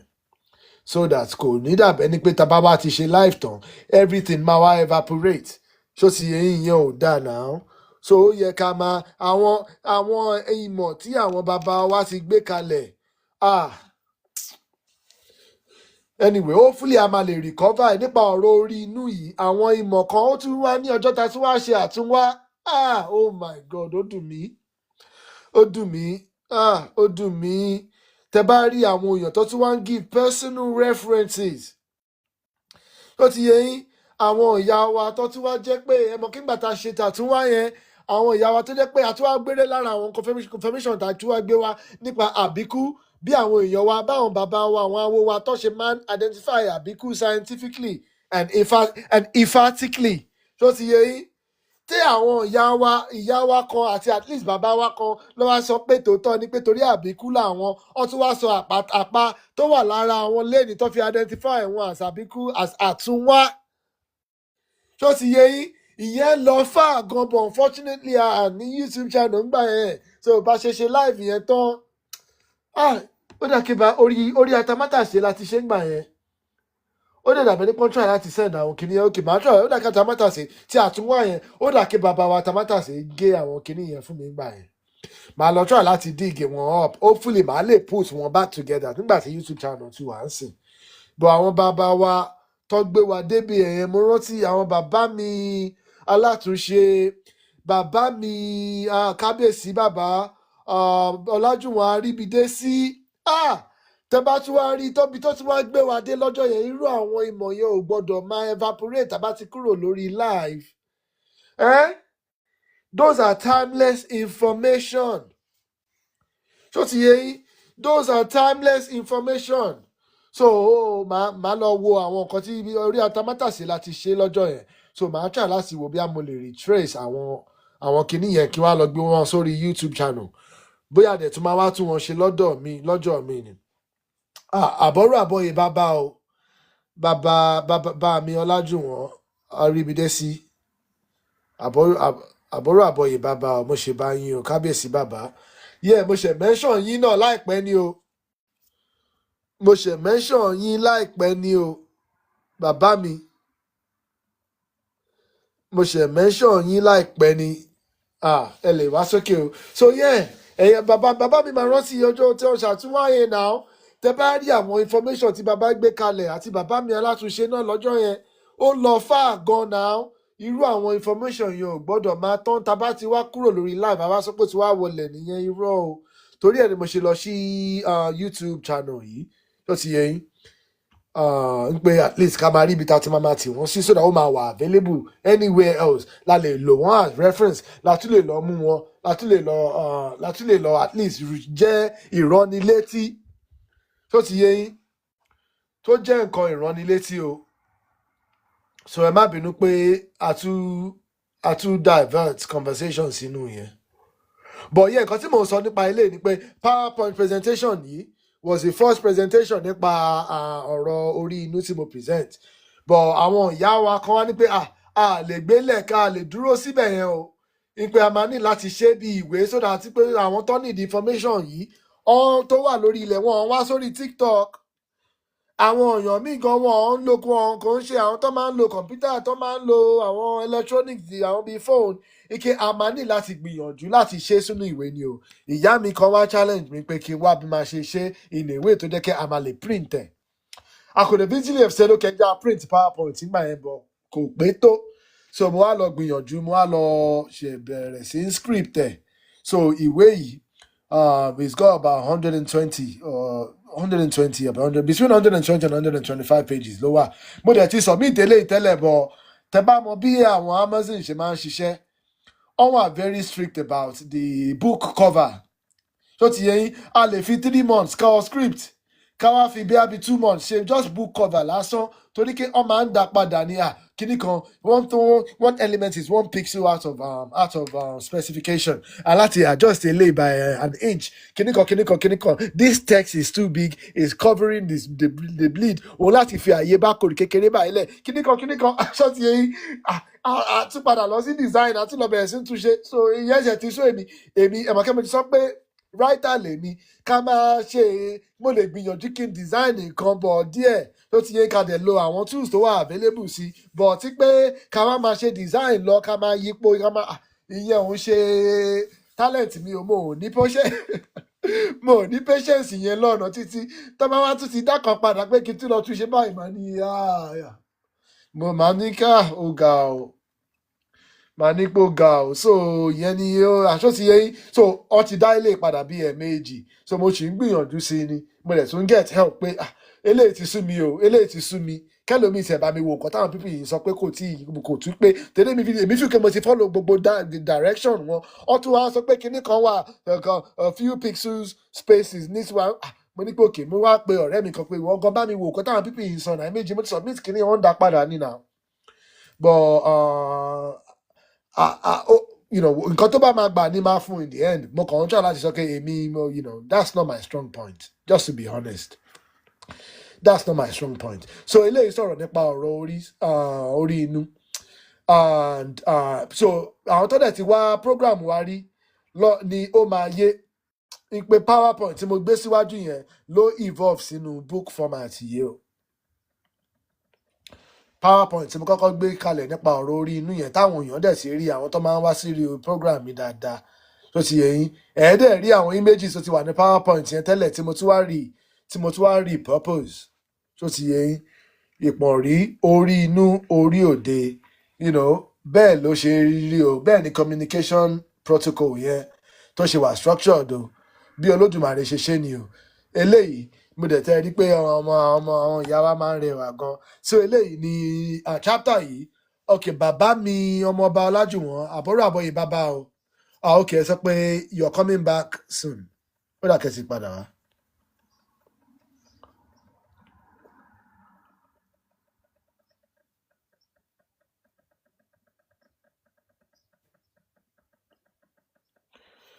Ẹ jọ̀ọ́ máa bá mi share, kẹ́ máa bá mi like o. Please, like and share. Gbogbo àtọ́ àsúre ìwòrèwò fún bàbá. Kábíyèsí bàbá o. Làákàyè yín ò ní ọgbọ́n inú yín ò ní jọba. Kábíyèsí bàbá. Ọ̀tún lọ́jọ́ máa ń yọ, ọ̀tún lẹ máa yọ ní tó lè ṣí wa lọ́yẹ̀ tó lè là wá lójú. Àṣẹ Èdùmàrè. Mo fẹ́ sáré ṣe nǹkan bọ̀, mo fẹ́ contribute a little, mo kàn máa mute ni mò ń padà bọ̀. Orí inú ti wa kò ní ba tòde jẹ́, tòde ò ní kó bá inú. Àṣẹ o. Orí ẹni ló ń gbáyé ní pàdé aláwo re. Bẹ́ẹ̀ni. I need to add to this topic. The reason is this. Orí inú ló máa ń ní fourth ni ẹ̀dá máa ń fi ń ya wèrè. Kò ń ṣe ti tata ń wò yìí. For example, ẹ̀yin bàbá wa olóyìnbó, ẹ lọ watch ẹni tí ò bá ti sùn fún 3, 4, 5, 6, 7 days, ó máa ní mentally disorder. Bẹ́ẹ̀ni o. Ó máa bẹ̀rẹ̀ sí hallucinate. Now, wọ́n ní wọ́n lọ sí psychiatric. Kí ló ń jẹ́ psychiatric? Kí náà ń ṣe ń bẹ̀? Kí ló ń jẹ́ psychiatric níbi táwọn bàbá wa wà? Ẹni tí irú ẹ̀ bá ṣẹlẹ̀ sí, ó ní táwọn bàbá wa lò sí, tán máa ń lò sí, tí ò ní jẹ́ owó sáá. Many returning, many rebirths. You are helping us with them, my love. Ẹni tẹ́ bá ti rí pé ò lè sùn fún 3 days, òyìnbó máa fún yín lówó drug, ó máa fún yín ní drug kẹ́ lè padà wá rà míì, wọn ò ní kí ọ ẹ̀. Bẹ́ẹ̀ni o. Àwọn bàbá mi egbòogi lásán ni wọ́n máa, mi lè pè ní lásán torí mi ò tẹnu lásán fi kan egbòogi wa náà máa ṣe wọ́n á ní ó mú odidi bíi 1 week á kàn máa sùn á máa toilet á máa jẹun ni ọpọlọ yẹn á padà á reset spiritualism á padà sí bó ṣe yẹ kó wá. Ṣùgbọ́n tọ̀hún bá kó wa lẹ́rú báwo ni Smithline Beecham Fans Pharmaceutical bẹ́ẹ̀ báwo náà ṣe máa tà. Bẹ́ẹ̀ni o. Those people deceive us to use us to market their products. Ẹ lọ wo àwọn oògùn kan wọ́n ṣe wọ́n ní it should not be consumed in the UK. It should not be consumed in America. It should not be consumed in Canada. Ṣé kò yẹ ká rorí? Wọ́n fẹ́ fi wọ́n bà tẹlòmíì jẹ́ ni. Ṣé kò yẹ ká rorí bàbá mi irú research tẹ́yìn ń ṣe yìí káwọn medical people tọ́jọ́ mọ dúdú káwa tá a jọ ọmọ kéékèèké ká ṣàkọrí irú eléyìí egbò tẹ máa wà ní ẹ máa sọnù ẹ máa sè é ni maximum tó gbọdọ̀ mu ìdajì kọ́ọ̀pù ni wọ́n bí dá within 3-4 days ó máa sùn wọ́n máa jẹun nìkan ni. When you have a sound sleep tó bá dẹ̀ gbọ́ pẹ̀lẹ́lẹ̀ pé ṣé kinní yìí wọ́n fi ṣe ni ọ̀pẹ̀lẹ́ á sọ pé ẹ lọ ṣe tutù èló náà fi ń ṣe tutù bàbá mi but ó easy láti kó 10-15 million lọ sí Maka. Bẹ́ẹ̀ni o. Ó sì láti fi 12 million lọ sí Jerusalem. Ó yìí sì kíyà tẹ́bi ń pa sọ pé òun fẹ́ lọ Mọ́kà òun wẹ́ni tó máa rán òun. Èmi ẹ wo orú iṣẹ́ tẹ́ ẹ ṣe yìí mo rántí jọ́ta jọ plan kìíní yẹn pé kẹ́yìn ṣèkan èmi náà ṣèkan IT person mi ni ò tí wà round page ni mo fẹ́ create kẹ́yìn máa lo YouTube. Let's enlighten these people. Ẹ wo ibi tí mo mẹ́nu bá ń sìn. Tí ò bá ní spiritual effect tó pé jẹ́ pé rònú lásán ló ń ṣe ẹnìyẹn ní oṣù 3-4 days bàbá mi kò lè ná 10,000 I swear to tó bá ẹgbẹ́ni tó súnmọ́ mi màá fún lọ́fẹ̀ẹ́. Tó ẹgbẹ́ni tí mo mọ̀ pé ní kò ń ṣe rìbá tí tó fẹ́ padà lọ di Christian àbí Muslim má júwe gbòógì yẹn fún lọ́wọ́ wa tí ò bá ti rí bẹ́ẹ̀ ajẹ́pọ̀ máa lè ní mí. What are we talking about? You are talking sense here.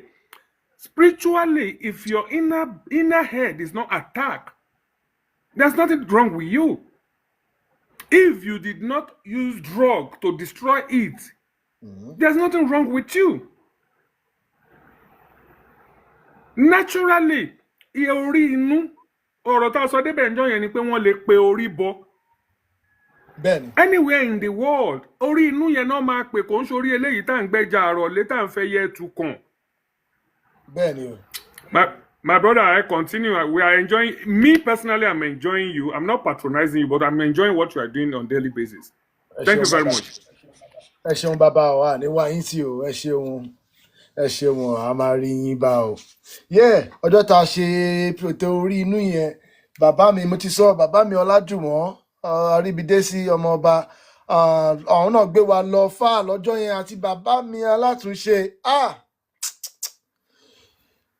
record ẹ̀ o torí ẹ̀ ni mo ṣe YouTube channel yẹn lẹ̀ nípa àwọn ètò ń sìn ọ gbọ́dọ̀ wà recorded. Those are timeless wisdom tó ti yé yín àkànlè máa wá ṣe torí àwọn míì wọn ò sí lórí TikTok tó ti yé yín àti pé tó bá tiẹ̀ record ẹ̀ tó bá wà lórí YouTube in future maybe there are other formats, maybe there be like in like a blog format, in like a audio tá a máa fi wá gbé síta tẹ́ pé á tún lè spread tá a máa lọ fà tó ti yé yín torí èmi bí kẹ̀kọ́ tó bá ṣe mí ní wúlò tó bá ṣe mí ní ìwúlò ó máa ṣe àwọn èèyàn ní ìwúlò gan-an kò dẹ̀ ń ṣe gbogbo wa àwọn tó need information yẹn la wà lórí TikTok àwọn kan wà tí wọn ò sí lórí TikTok láàrin wa so mo kàn sáré fi eléyìí fi ṣàpèjúwe pé PowerPoint nípa ọ̀rọ̀ orí inú yẹn ni ó wá di ìwé títí eléyìí tó ti yé yín so eléyìí náà kò ní pẹ́ maybe in the next couple of weeks á ti wà release padà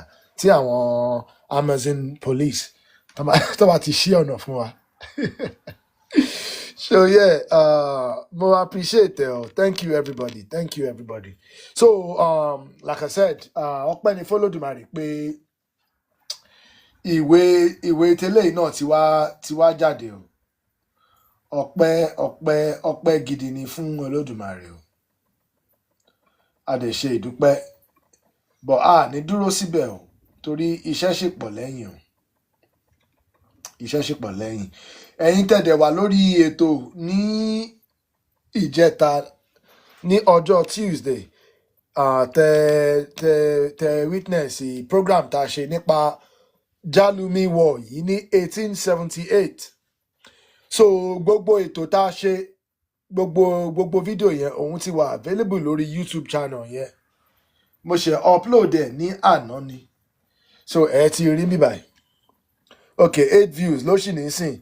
Everybody please go and follow this YouTube channel o torí gbogbo àwọn classic gbogbo àwọn timeless shows tá à ń ṣe ẹ máa lè wò wọ́n in full tó mo máa ń gé kékeré ń bẹ̀ mo máa ń gbé sórí TikTok o but all the programs in full ẹ máa lè lọ wò lórí YouTube channel so ẹ jẹ́ á grow channel yìí náà so that eléyìí máa jẹ́ bí repository ó máa jẹ́ bí archive fún gbogbo àwọn ètò ṣáà ń ṣe tá bá fẹ́ lọ revisit wọn tá bá fẹ́ lọ yẹ̀ wọ́n wò bóyá a dẹ̀ fẹ́ share ni o ṣó ti yé yín ó máa wà ń bẹ̀ then once it's here it's there forever ṣó ti yé yín as long as YouTube is around ó wà ń bẹ̀ ó wà accessible that's the main point is it accessible then 100%.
ẹni tó bá tún fẹ́ wá sókè ẹ feel free láti come up o.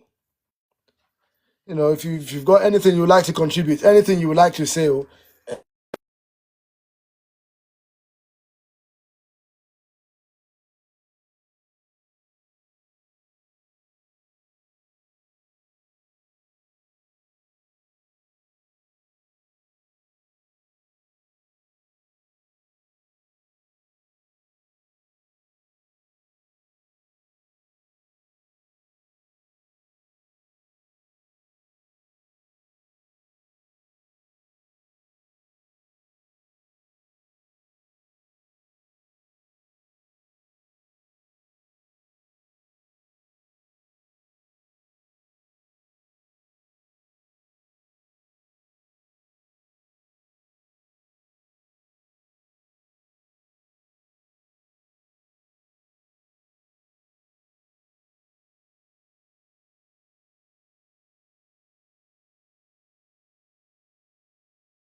Yeah, àbọ̀rú àbọ̀yè o.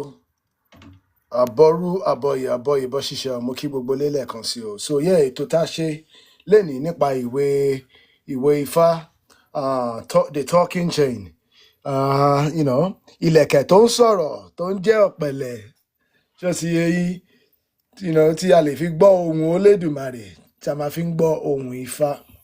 Ṣó ti yé yín, òun ni yo fún àwọn ọmọdé láti ages 5 and above. Ṣó ti yé yín, ni ìwé yẹn ń target gangan. Ó dẹ̀ ṣẹ̀ jáde ni. Bí mo dẹ̀ ṣe sọ, ó ti wà available lórí Amazon fún àwọn tí wọ́n bá fẹ́ lọ rà á àbí àwọn tó bá fẹ́ lọ yẹ̀ ẹ́ wò, ó ti wà available ń bẹ̀.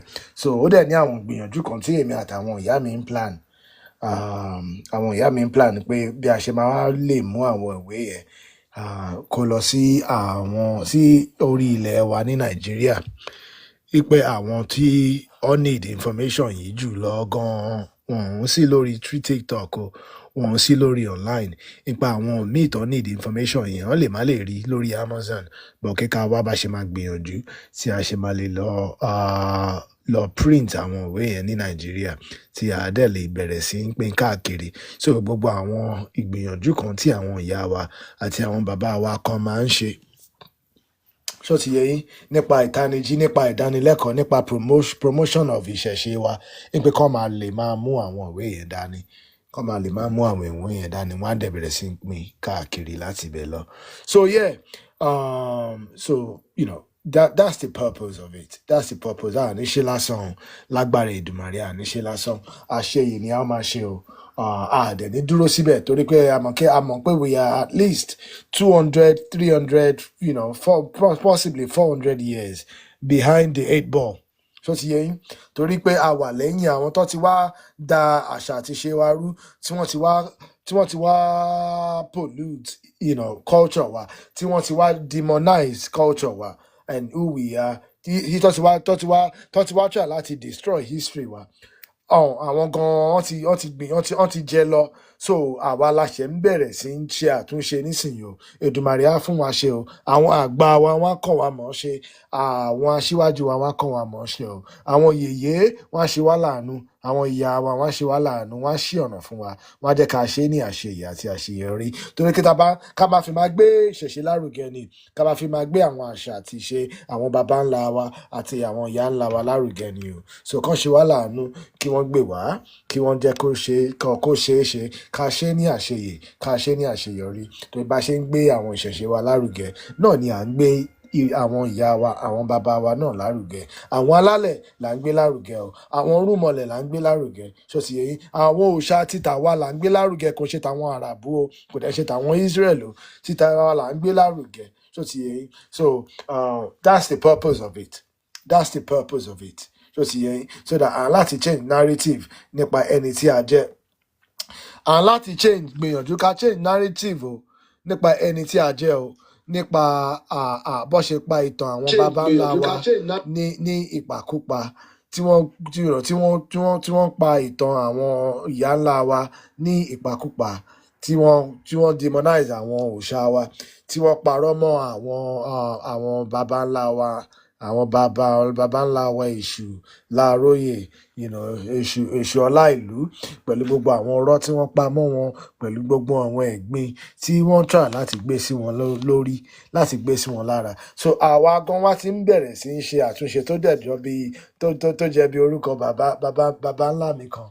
So yeah, ṣàtúnṣe, ká máa bẹ̀rẹ̀ sí ń clean up ni o, ká máa bẹ̀rẹ̀ sí ń clean up image wa pẹ̀lú òótọ́ ni o, pẹ̀lú òótọ́ àti òdodo. Ṣó ti yé yín? Pẹ̀lú ìwà ọmọlúwàbí. Ṣó ti yé yín? Báyìí la ṣe gbọ́dọ̀ ṣe o, bẹ́ẹ̀ la ṣe gbọ́dọ̀ ṣe, torí pé táwa gan bá wa lọ ń ṣe, táwa lọ ń fi ọ̀tẹ̀ ṣe, táwa lọ ń fi ẹ̀tanú ṣe, àwa gan a tún add to the damage nìyẹn. Láti fi ìfẹ́ ṣe ni o, láti fi ìfẹ́ ṣe ni o. Kò dẹ̀ sẹ́ni tó mọ̀ ọ́ ṣe tó òun, kò sẹ́ni tó mọ̀ ọ́ ṣe tán. Ṣó ti yé yín?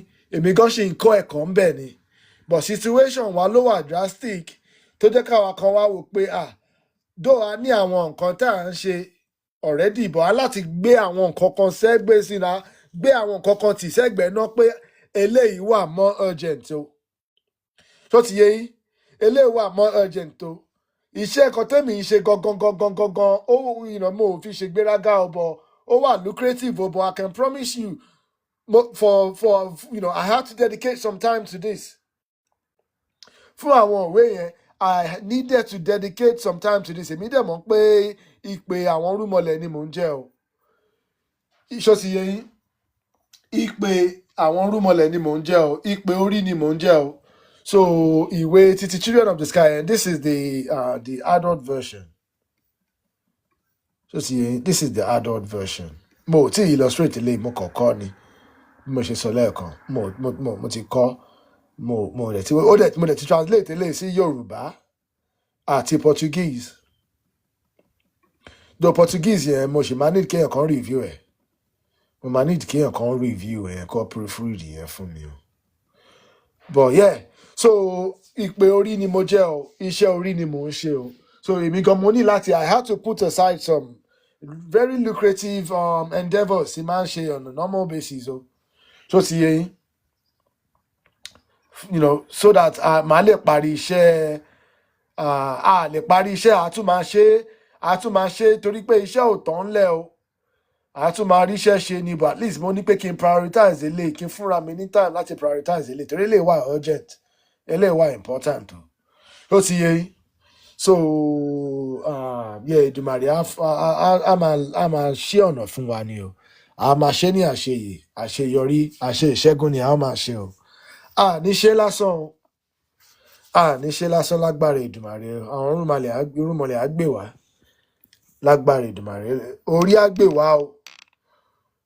á gbè wá o torí pé iṣẹ́ orí la wá ṣe o iṣẹ́ orí ni èmi wá ṣe o kò dẹ̀ ṣe agbára ti tàwa náà o torí pé tá bá wò ó just 6 or 12 months ago I didn't know I was going to be here ó máa ń pa mí lẹ́rìn ni o torí gbogbo iṣẹ́ tí mo ṣe yìí kò fit image mi o ṣó ti yé yín kò fit personality mi náà it's just funny I'm just going with the flow I'm going with the direction torí pé àwọn iṣẹ́ yìí kò ń ṣe mí náà I promise you it's not me mo dẹ̀ fi ṣe gbéraga ọ̀bọ̀ I promise you kíní yìí ó kẹnu o iṣẹ́ orí kẹnu o orí ló ń ṣe o I'm just a vessel orí ló ń drive o I'm just a vehicle ṣó ti yé yín gbogbo wa vehicle ni wá o lágbára Èdùmàrè gbogbo wa la máa jẹ́ iṣẹ́ tí orí rán wa o gbogbo wa la máa ṣe iṣẹ́ orí wa ní àṣeyè àti àṣeyọrí o àádẹ́ máa ṣẹ́gun dẹ̀ ni o àádẹ́ tún máa rí èrè jẹ́ ń bẹ̀ ni o torí pé ẹ̀mọ̀kẹ́ Ifá náà ti sọ pé òwò ni Ifá wá ṣe o àwọn babaláwo wa mo ṣe bá gbogbo oníṣẹ̀ṣe ó ti sọ fún wa pé Ifá ò wá jagun o òwò ni Ifá wá ṣe o ṣó ti yé yín bọ̀ adúpẹ́ ní fọ́lẹ́dùmarè pé at least Olódùmarè ń pèsè so that àwa ta need láti dedicate time wa fún àwọn iṣẹ́ yìí ọ̀nà àbáyọ wa bá ṣe máa jẹ bí a ṣe máa mú Èdùmàrè á túbọ̀ máa pèsè ẹ̀ sí fún wa ni o torí ká má parọ́ o gbogbo àwọn kìíní ní time o àwọn bàbá àwọn àkọ́bí ọlọ́ba àwọn olówó Èkó MS bàbá àwọn ìyá wa ancestors advocate tó ti yé yín àwọn ìyá wa bẹ́ẹ̀ múníkà gbogbo àwọn tó ń dedicate time wọn gbé kọ́ńtíngbò nípa ọ̀rọ̀ ìtanijí nípa ọ̀rọ̀ àṣà àti ìṣe wa yìí I can promise you those people have bills gbogbo wọn náà lọ ní ọmọ tó máa ń dín gbogbo wọn náà lọ ní láti jẹun náà gbogbo wọn náà lọ ní ìdí láti sustain ra wọn náà but àwọn iṣẹ́ ìyakọ̀ rí pé nǹkan tó wà urgent nǹkan tó ní dedication nǹkan tó ní time ni a ṣe ń ṣe o ìfẹ́ ilẹ̀ wa ló fi ń jẹ́ ká ṣe o orí ló ń gbé wa ṣe o àwọn rúmọlẹ̀ ló ń ṣiṣẹ́ through wa o like I said I am just a vessel ṣó ti yé yín I am just a vehicle ṣó ti yé yín So the fish gbéraga but gbogbo wa we still have to conform to the realities of this three-dimensional world. That means you need food, you need clothes, you need a shelter. Just yeah. But Olódùmarè, á pèsè, orí á máa pèsè fún wa ni o. So tẹ́ bá rí àwọn bàbá wa, àwọn ìyá wa tó ń ṣiṣẹ́, on dedicate time sí kinní yìí gan ni o. So there's a lot of sleepless nights behind this.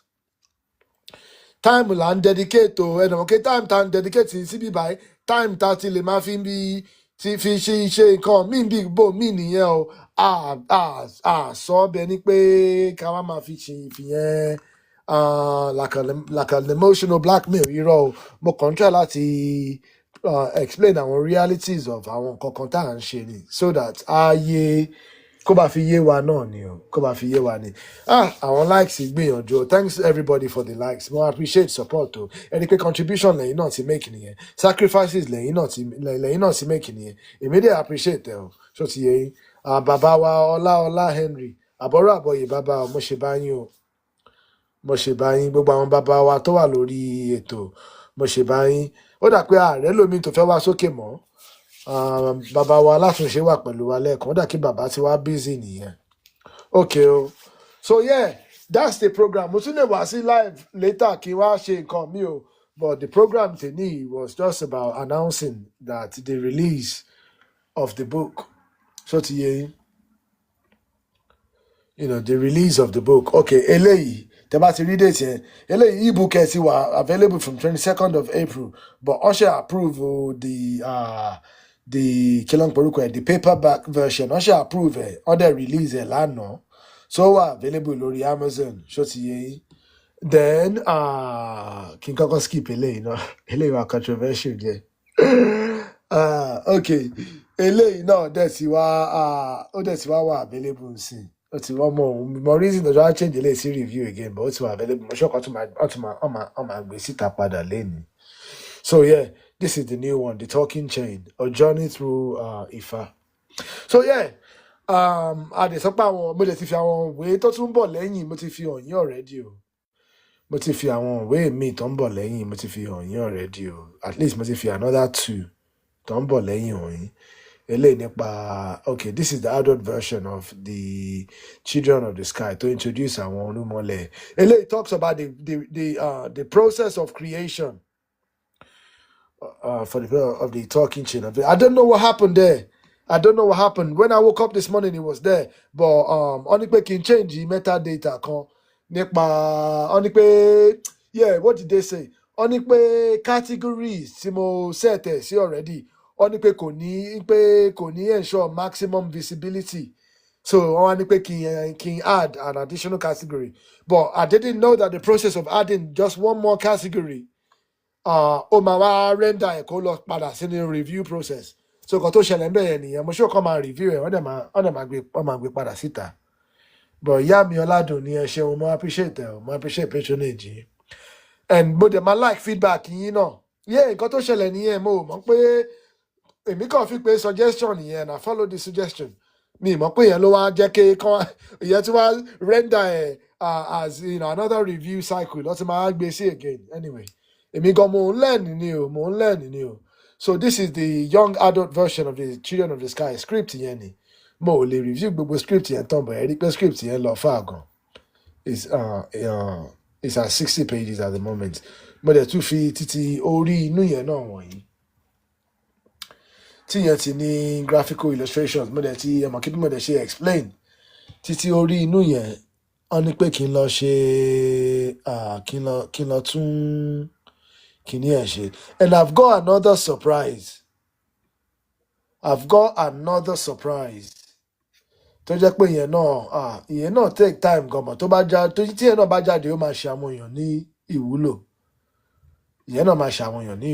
So nípa títí ọ̀rọ̀ orí inú yìí, ẹ ṣeun ìyá mi Ọládùn ni. Ẹ ṣeun. So nǹkan tó ṣẹlẹ̀ ńbẹ̀ yẹn nìyẹn. Lórí bá dẹ̀ ṣe ń sọ̀rọ̀ yìí náà mo ṣe change ẹ̀, but anyway, mi mọ̀ pé effect tó máa ní nìyẹn. So yeah, hopefully within today, I'm going to sit down again. So eléyìí chapter yìí nípa ọ̀rọ̀ orí inú yẹn ó sọ̀rọ̀ the relationship about the definition of the ìpọ̀nrí kí ni ìpọ̀nrí ń ṣe gan but nínú illustration yìí ó depict bí orí kíyàn tó wá sórí ilẹ̀ ayé yìí nǹkan tó máa ń ṣẹlẹ̀ ni pé orí máa ń lọ sí ibi tí orí ti máa lọ ń gba àyànmọ́ àti ìpín ni mò ń sọ̀rọ̀ sí níbí báyìí o. In front of the council of the ancestors, which is the invisible network of divine intelligence.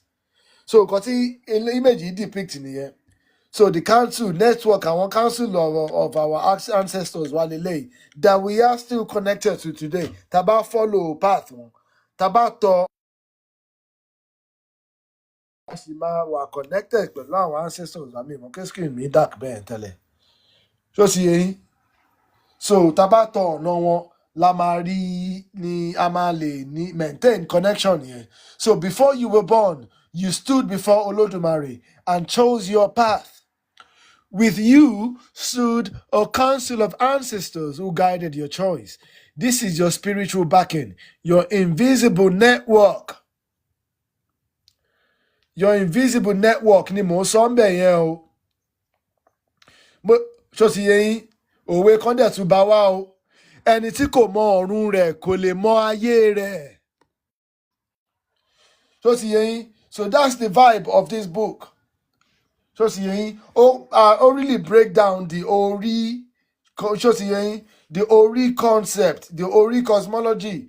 So see, in every way possible, in a spiritual way, as well as in a scientific way as well. So see, so gbọ́ òwe yẹn ni ẹni tí kò mọ ọ̀run rẹ̀ kò lè mọ ayé rẹ̀ o. How profound is that statement?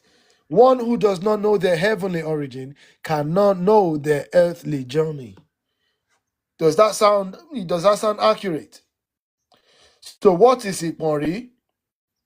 Ìpọ̀nrí literally means source of the head. It is the highest aspect of your Ori, the version of you that remains in Ọ̀run, which is the spiritual realm. Even as you walk the earth, it holds the memory of your pre-incarnate decisions. So ti yẹn ká má kà á jù nínú ìwé tí kò tí wà published, you understand? Torí mo ní láti protect intellectual property, but kò ń ṣe ra mi ni mo ṣe fún o. Nǹkan tẹ́mi náà kọ́ náà ni mo gbé jáde o. So ti yẹn iṣẹ́ orí ni mo wá ṣe o. Èdùmàrè á jẹ́ kí n ṣe àṣeyọrí o. So ti yẹn ó tún chapter eléyìí explain about the Ori àti Odù, the binary code of destiny. Àwọn tó mọ Ifá ti mọ̀ pé èjì ogbè ló ẹ̀ǹsákù bàbá mi ní orí ẹ̀ yìí. Èjì ogbè ló ẹ̀ǹsákù lẹ́yìn. Ṣó ti lẹ́yìn. So basically, Ifá, this book is very, very informative. Àwọn èèyàn máa rí ìwúlò ẹ̀ gan. Ṣó ti yé yín? Ẹ̀yin tẹ̀lé sí rí page mi, ẹ̀ rí pé image yìí máa ti look familiar sí yín. Ẹ̀yin tẹ́ ṣe rí page mi lórí kí ló ń porúkọ ẹ̀. So image, another version of it. Wọ́n ní kí nobody kí orí rẹ̀ lè dáhùn sí ohun tó ń ṣe tí orí rẹ̀ kò lè dáhùn sí. Wọ́n ní kí nobody kí orí rẹ̀ lè dáhùn sí ohun tó ń ṣe tí orí rẹ̀ kò lè dáhùn sí. Wọ́n ní kí nobody kí orí rẹ̀ lè dáhùn sí ohun tó ń ṣe tí orí rẹ̀ kò lè dáhùn sí. Yeah, basically, so bó ṣe so ìwé yìí náà máa wà available lágbára Èdùmàrè, lágbára lọ́wọ́ orí o, in the next couple of weeks. So that was just, mo kàn share image yẹn nítorí pé mo fi lára àwọn ìwúre tí mo publish sórí ìwé yìí nípa ọ̀rọ̀ orí. Okay, eléyìí explain pé the fall of Ori, kí ló ṣẹlẹ̀ gan? Báwo la ṣe gbàgbé ọ̀nà orí wa? The fall, ṣó ti yé yín? Because whether you know it or not, just in case there are people out there who haven't come to the realization yet, we are in a fallen state. Gbogbo gbìyànjú yìí pé ká fi lè gbéra wa dìde ni o. As a race, it's obvious that we are in a fallen state. So ti yé yín, orí dẹ̀ ló máa ń gbé ni. Tí orí wa bá wà in a fallen state, that means everything about us is in a fallen state. There's all I down, but that's the realization. That's the reality of our situation. So Ele explain kilo cause bá ṣe fall yẹn. In the sacred narrative of Yoruba cosmology, every soul stood before Olodumare, the supreme source, and chose their destiny. This divine encounter was witnessed by ancestral forces and sealed in the blueprint of one's Ori. So, chapter here explain bí a ṣe lọ gba ìpín wa àti àyànmọ́ wa. Kí ló wá ṣẹlẹ̀ ìgbà tá a wá gbà tán tí a wá sí orí ilẹ̀ ayé yìí o? Báwo la ṣe wá gbàgbé? Kí ni ó wá jẹ́ ká gbàgbé ọ̀nà àyànmọ́ wa? Kí ni ó jẹ́ ká gbàgbé àwọn iṣẹ́ tí a wá ṣe lórí ilẹ̀ ayé yìí o? So ti yé yín, báwo la ṣe gbàgbé? Ṣé rí pé chapter eléyìí náà ó wà very very illustrative, ó wà very graphical gan nípa ṣé kí n zoom in o? Àwọn nǹkan tó kó sí wa lórí ló jẹ́ ká gbàgbé o. Àti àwọn àṣẹ àti ìṣe wa gan tí àwa gan ti neglect ní kò jẹ́ ká rántí o. So ti yé yín. So ìwé yìí ó wà very very very very informative àti very very interesting. I can't wait to release this. Hopefully this final round of edit ló máa jẹ́ ìtọ́mà wá gbà wọlé o. Àwọn tó ti wà lórí àwọn lectures mi rí ní gbogbo àwọn eléyìí ẹ ti rí pé àwọn images yìí ó kàn jẹ́ just much more polished representation àti nǹkan tí mo ti present rí ni lórí live shows mi. Ṣó ti yé yín? So ẹ̀rí bí kinní yẹn ṣe ń ṣẹlẹ̀ ni. Àwọn lives wa ló ń di ìwé yìí o. Ṣó ti yé yín? Ló ń wà immortalize yìí o. So eléyìí chapter yìí ó sọ nípa bí a ṣe ń gbọ́dọ̀ máa reactivate orí inú wa. Ṣó ti yé yín? Tí ẹ bá jí lówùúrọ̀ kí a gbá orí wa mú, kí a wá ṣe ìwúre orí. Ṣó ti yé yín? Tá a bá jí lówùúrọ̀ ká ṣe ìwúre orí o. Ẹ̀yin tẹ́ bá dẹ̀ ti rí nǹkan tí mo gbé jáde lẹ́ẹ̀kan yẹn, ẹ ti rí ìwúre orí tí mo gbé sí orí page yẹn.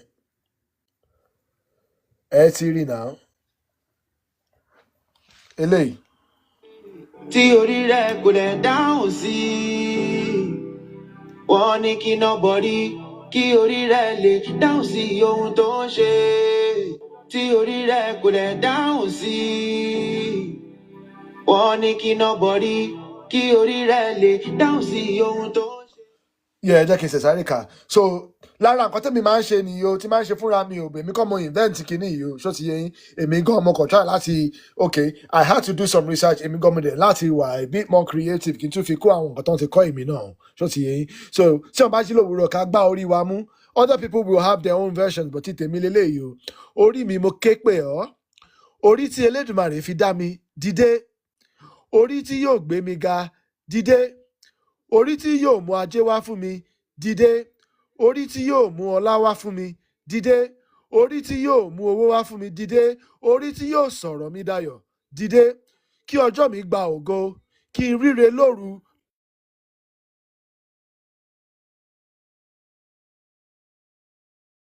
Orí mi jẹ́ kí n ṣe rere, kí n ṣe àṣeyè àti àṣeyọrí.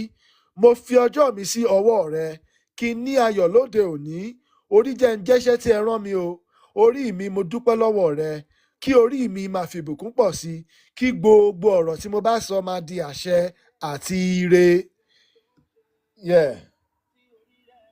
Ìwúre òwúrọ̀, morning affirmations or morning invocations if you prefer, by Ori Rere, M. Bravo. courtesy of Yoruba Ronu Publishing. So I so máa rí àwọn more examples of it lórí page mi ẹ rí more examples of it o. Àwọn ìwúre tó máa ṣèyàn ní ìwúlò tá máa rí ìwúlò gan bẹ̀. So lára àwọn ọmọ kóòtù ojíire àsọmọ aládé tàbá jí lòwúrọ̀ lára àwọn nǹkan tó yẹ ká máa kọ́kọ́ ṣe ní káṣẹ tó bẹ́ẹ̀ lòmíì sọ̀rọ̀ ẹ̀rí bí ìyá wa yìí bó ṣe gbá orí ẹ̀ mú tó wá ń ṣe ìwúre orí o tó ń sọ orí mi gbè mí orí mi la ọ̀nà fún mi orí mi bá ń wá rere ṣó ti yé yín orí mi bá ń wá rere o ṣó ti yé yín. So lára àwọn nǹkan tó yẹ ká máa ṣe nìyí o lára kan bá ṣe ń gain connection pẹ̀lú orí inú wa leléyìí o. There are other ways as well, but this is one of the ways, not the only way o. Ṣó ti yé yín kò ń ṣe ọ̀nà kan ló wọ ọjà o kò ń ṣe ọ̀nà kan ló wọ orí o, but this is àwọn practices àwọn baba ńlá wa àwọn ìyá ńlá wa tí wọ́n gbé kalẹ̀ fáwa náà nìyí o. But àwa náà á láti gbìyànjú à lè dúró síbẹ̀ yẹn so èmi náà wá gbìyànjú pé mo wá ń wá òkè bẹ́ẹ̀ mi náà ṣe máa formulate àwọn ìwúre tèmi máa ń ṣe fúnra mi lára wọn ni mo share nínú nǹkan tí mo play yẹn o. Ó dẹ̀ wà nínú ìwé yìí náà o. So mo share lára wọn mo dẹ̀ tí wàá fi wọ́n sínú ìwé yìí náà ṣó ti yé yín so that á ṣe àwọn èèyàn míì náà ní ìwúlò wọ́n á mọ báwọn náà ṣe lè pé orí wọn bóyá àwọn náà wá add sí you have to customize it sometimes. The process of gbé ká jí lówùúrọ̀ ká tó bẹ́ẹ̀ lòmíì sọ̀rọ̀ ká gbá orí wa mú ká dẹ̀ ṣe ìwúre ìyẹn ló constant o. Nígbà bá a ṣe wá ń ṣe ìwúre the words tá a choose irú ìwúre tí tá à ń ṣe ọ̀rọ̀ tá à ń sọ ìyẹn àwa la máa ní láti decide yẹn mo kàn provide ìtẹ́mi ń ṣe fúnra ti tèmi fún guidance ni o. Bóyá yẹn ló máa wá jẹ́ starting point fáwọn ẹlòmíì wọ́n lè fi yẹn kún tiwọn àbí káwọn fi tiwọn kún ti tó ti yẹ yín ọwọ́ ń wẹ ọwọ́ ni o orí ń wẹ orí kó ba lè dá náà ni o kó ba lè dá fún gbogbo wa ni o collectively torí pé tó bá dá fún ẹnìkan tí ò bá dá fún àwa tó kù kò tí ì dá fún gbogbo wa náà nìyẹn o so kó ba lè dá fún gbogbo wa náà ni o. Okay so eléyìí kí ni eléyìí ń sọ the covenant of light eléyìí sọ̀rọ̀ nípa ìmọ̀ tó wà nínú èjì ogbè wisdom of èjì ogbè mo dẹ̀ fi reference bí a bá mọ orí a kì í ṣàìmọ̀ ayé. If we know our ori we cannot fail to know our path on earth.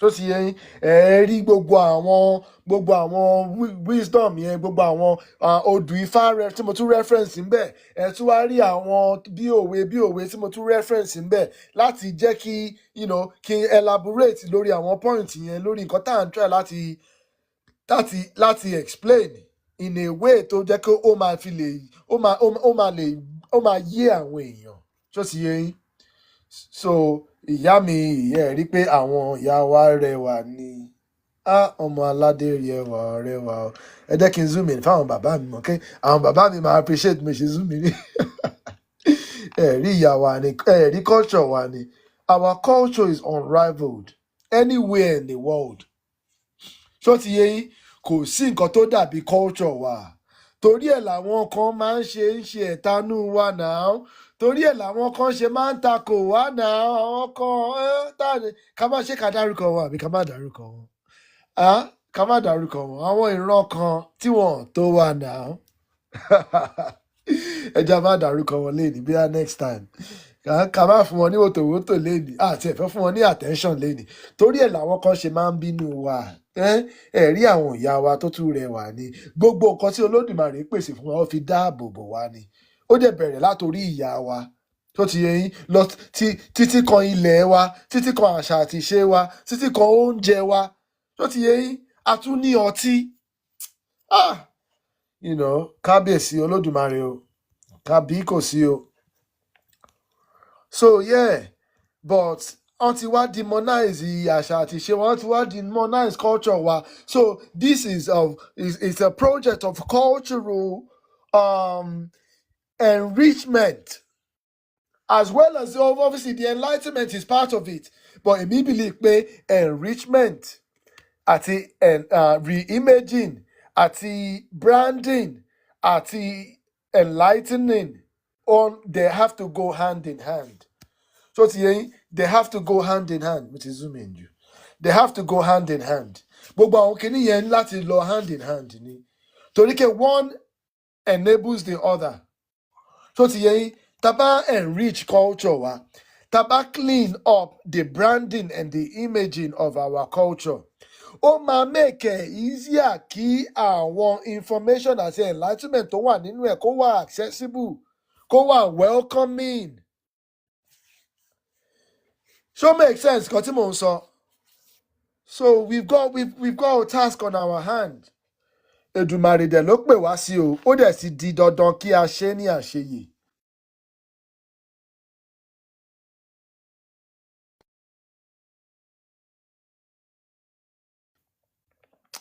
Elédùmarè ló pè wá sí o, àwọn irúnmọlẹ̀ ló pè wá sí o, ó ti wá di dandan ní ká ṣe ní àṣẹ ìṣẹ́gun. So yeah, mo dúpẹ́ lọ́wọ́ everybody, lórí gbogbo ẹ̀yin bàbá mi, ẹ̀yin ìyá mi tí ẹ wà lórí ètò àti ẹ̀yin tẹ́ wà lórí comment section ni o. Mo rí gbogbo comment o, mo ka gbogbo comment. I've tried to respond to all of them. Tí bá miss ẹni bí ẹ̀kan àbí méjì ẹ má bínú o. Ẹ má bínú o, mo mọ oore o. Tí bá miss ẹ̀kan àbí méjì ẹ jọ̀ọ́ ẹ má bínú o. Mo ò fi ṣègbéraga o. Mo ò fi ṣègbéraga. So yeah. So nǹkan tí ìwé eléyìí sọ nìyẹn, mo ò gbọ́dọ̀ show too many pages. Tó ti yé yín, so that torí nǹkan tí ò bá ti wà publish, you know, a gbọ́dọ̀ fi púpọ̀ wọ̀n jù níbẹ̀ torí àmọ́ ẹni tó ń wo kinní o. Ẹ̀dẹ̀mọ́ kí àwọn Chinese yẹn wọ́n fast gan. So yeah. So bí ètò ti tèmi ṣe jẹ́ nìyẹn o. So mo ti fi àwọn ìwé tó ti wà níta ńlẹ̀, mo ti fi wọ̀nyí. A dẹ̀ ka àwọn interesting chapters díẹ̀ nínú wọn o. Then àwọn ìwé tó tún bọ̀ lẹ́yìn náà mo dẹ̀ ti show àwọn preview àwọn chapters kan nínú ẹ̀. Èdùmàrè á jẹ́ kí a ṣe wọ́n ní àṣeyọrí o. Á dẹ̀ jẹ́ kí ó jẹ́ nǹkan ìwúlò, nǹkan ìtanijí, nǹkan tí ó máa tú wa nínú ìdè ọkàn, you know, tó máa tú wa ní gbogbo ìdè pátápátá ni ó máa tú wa lẹ̀ lórí ẹ̀ o. Lágbára Èdùmàrè o. Yeah. Mo ṣe ẹ̀làbọ̀rú, mo ṣe ẹ̀làbọ̀yè bọ́ ṣíṣe ọ̀ tó jẹ́ kíkí tó ní ọlá jùlọ. Mo dẹ̀ tún wá ṣe ìbà gbogbo àwọn àgbà wa, gbogbo àwọn ìyá wa. Bàbá mi ọmọọba Ọlájùwọ̀n Aríbidésí, ṣẹ́ṣì wa pẹ̀lú wa o. Ó dà kí bàbá wa ẹni pé busy lẹ́ẹ̀kan. Mo ní pé ká máa round up ni o, but tẹ́ bá ní nǹkan tẹ́ fẹ́, tẹ́yìn náà tún fẹ́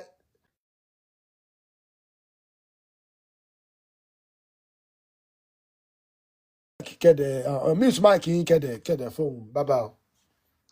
Àbọ̀rọ̀ àbọ̀yè o. Ó dà kí bàbá wa ṣì busy but wọ́n wà pẹ̀lú wa náà. Okay, well, if anyone has any questions, please feel free to ask o. Ìyá mi ọmọ Fash, àbọ̀rọ̀ àbọ̀yè máa o. Ẹ ṣeun o, ẹ ṣeun. Thanks for the likes and thanks for the gift o. Mo mọ̀ ọ́ lóore o. Ọwọ́ ìyá máa ròkè sí ni o. Kò ní tán níbi tẹ́ tí ń mu ẹ̀ ní lọ́pọ̀tán kẹtórí kan ni o. Ẹ máa rí owó kún owó, ẹ máa rí ọlá kún ọlá, ẹ máa rí ayọ̀ kún ayọ̀ ní o lágbára Èdùmàrè o. Ó dà pé ìyá wa náà wà níbi iṣẹ́ ni wọn ò ṣe lè wá sókè o. But èmi dúpẹ́ fún everybody tó join, tó contribute in one shape or the other. Mo dẹ̀ rí bàbá mi Engineer Josh náà. Mo ti mọ ibi tí bàbá mi Engineer Josh wà o, kò ní pé mò ń speculate, kò ní pé mò ń tiẹ̀ ń béèrè o. Èrè ni ẹ máa rí bẹ́ẹ̀, gbogbo àwọn bàbá wa, gbogbo àwọn ìyá wa tó wà níbi iṣẹ́, ọwọ́ yín á máa ròkè ní o. Ìdàgbàsókè àti ìlọsíwájú ni ẹ máa rí bẹ́ẹ̀. Bàbá mi Adé Lumen náà, inú mi ti ẹ̀dùn kí mo gbóhùn bàbá mi lénìí. Àwọn náà wà níbi iṣẹ́ ni. Mo dẹ̀ sọ kí bàbá mi Aṣíwájú Relax náà, ó ti dùn kí n pé bàbá mi Aṣíwájú Relax náà. Congratulations, ẹ kú gbéyàwó. Màá try láti wá time, maybe this evening tẹ́ bá ti ṣe tán bí iṣẹ́ màá call yín. Ẹ kú ìgbéyàwó. Èdùmàrè á jẹ́ kí ọmọ rere kó jáde ń bẹ̀ ọ́ lágbára Èdùmàrè a máa pọ̀ sí ní ànídíkò a máa bímọ lémọ a máa láya ni ọ́ lágbára Èdùmàrè o. So yeah, ẹja parí lórí in the spirit of the ìwé Ifá ká wá parí lórí orin yìí o tórin yìí bá ti play tán then a lè wrap up.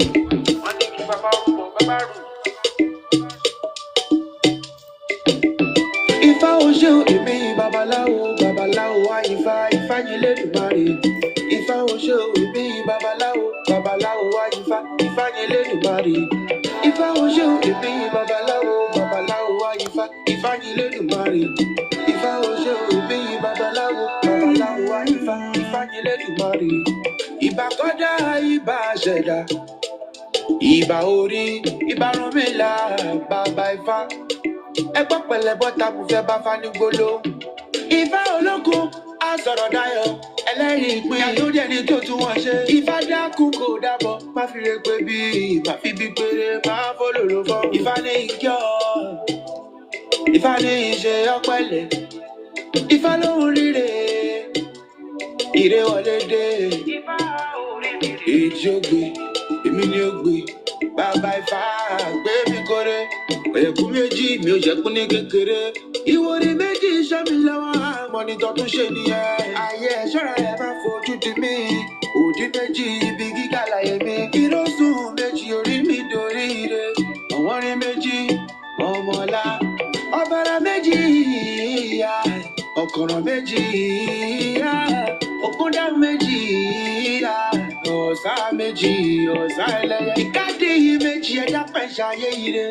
Fọgbọ́n ọlọ́gbọ́sọgbọ́n òdúrúpọ̀ méjì òdúrà méjì ẹgbò kété ẹ má pè nìyàn. Ìrẹ́tẹ̀ méjì èmi tí gún gẹ́gẹ́. Ọ̀sẹ̀ méjì ṣọ́wa lọ́wọ́ abínú ẹni òfun méjì ó di dandan ọlá máa rí wájú.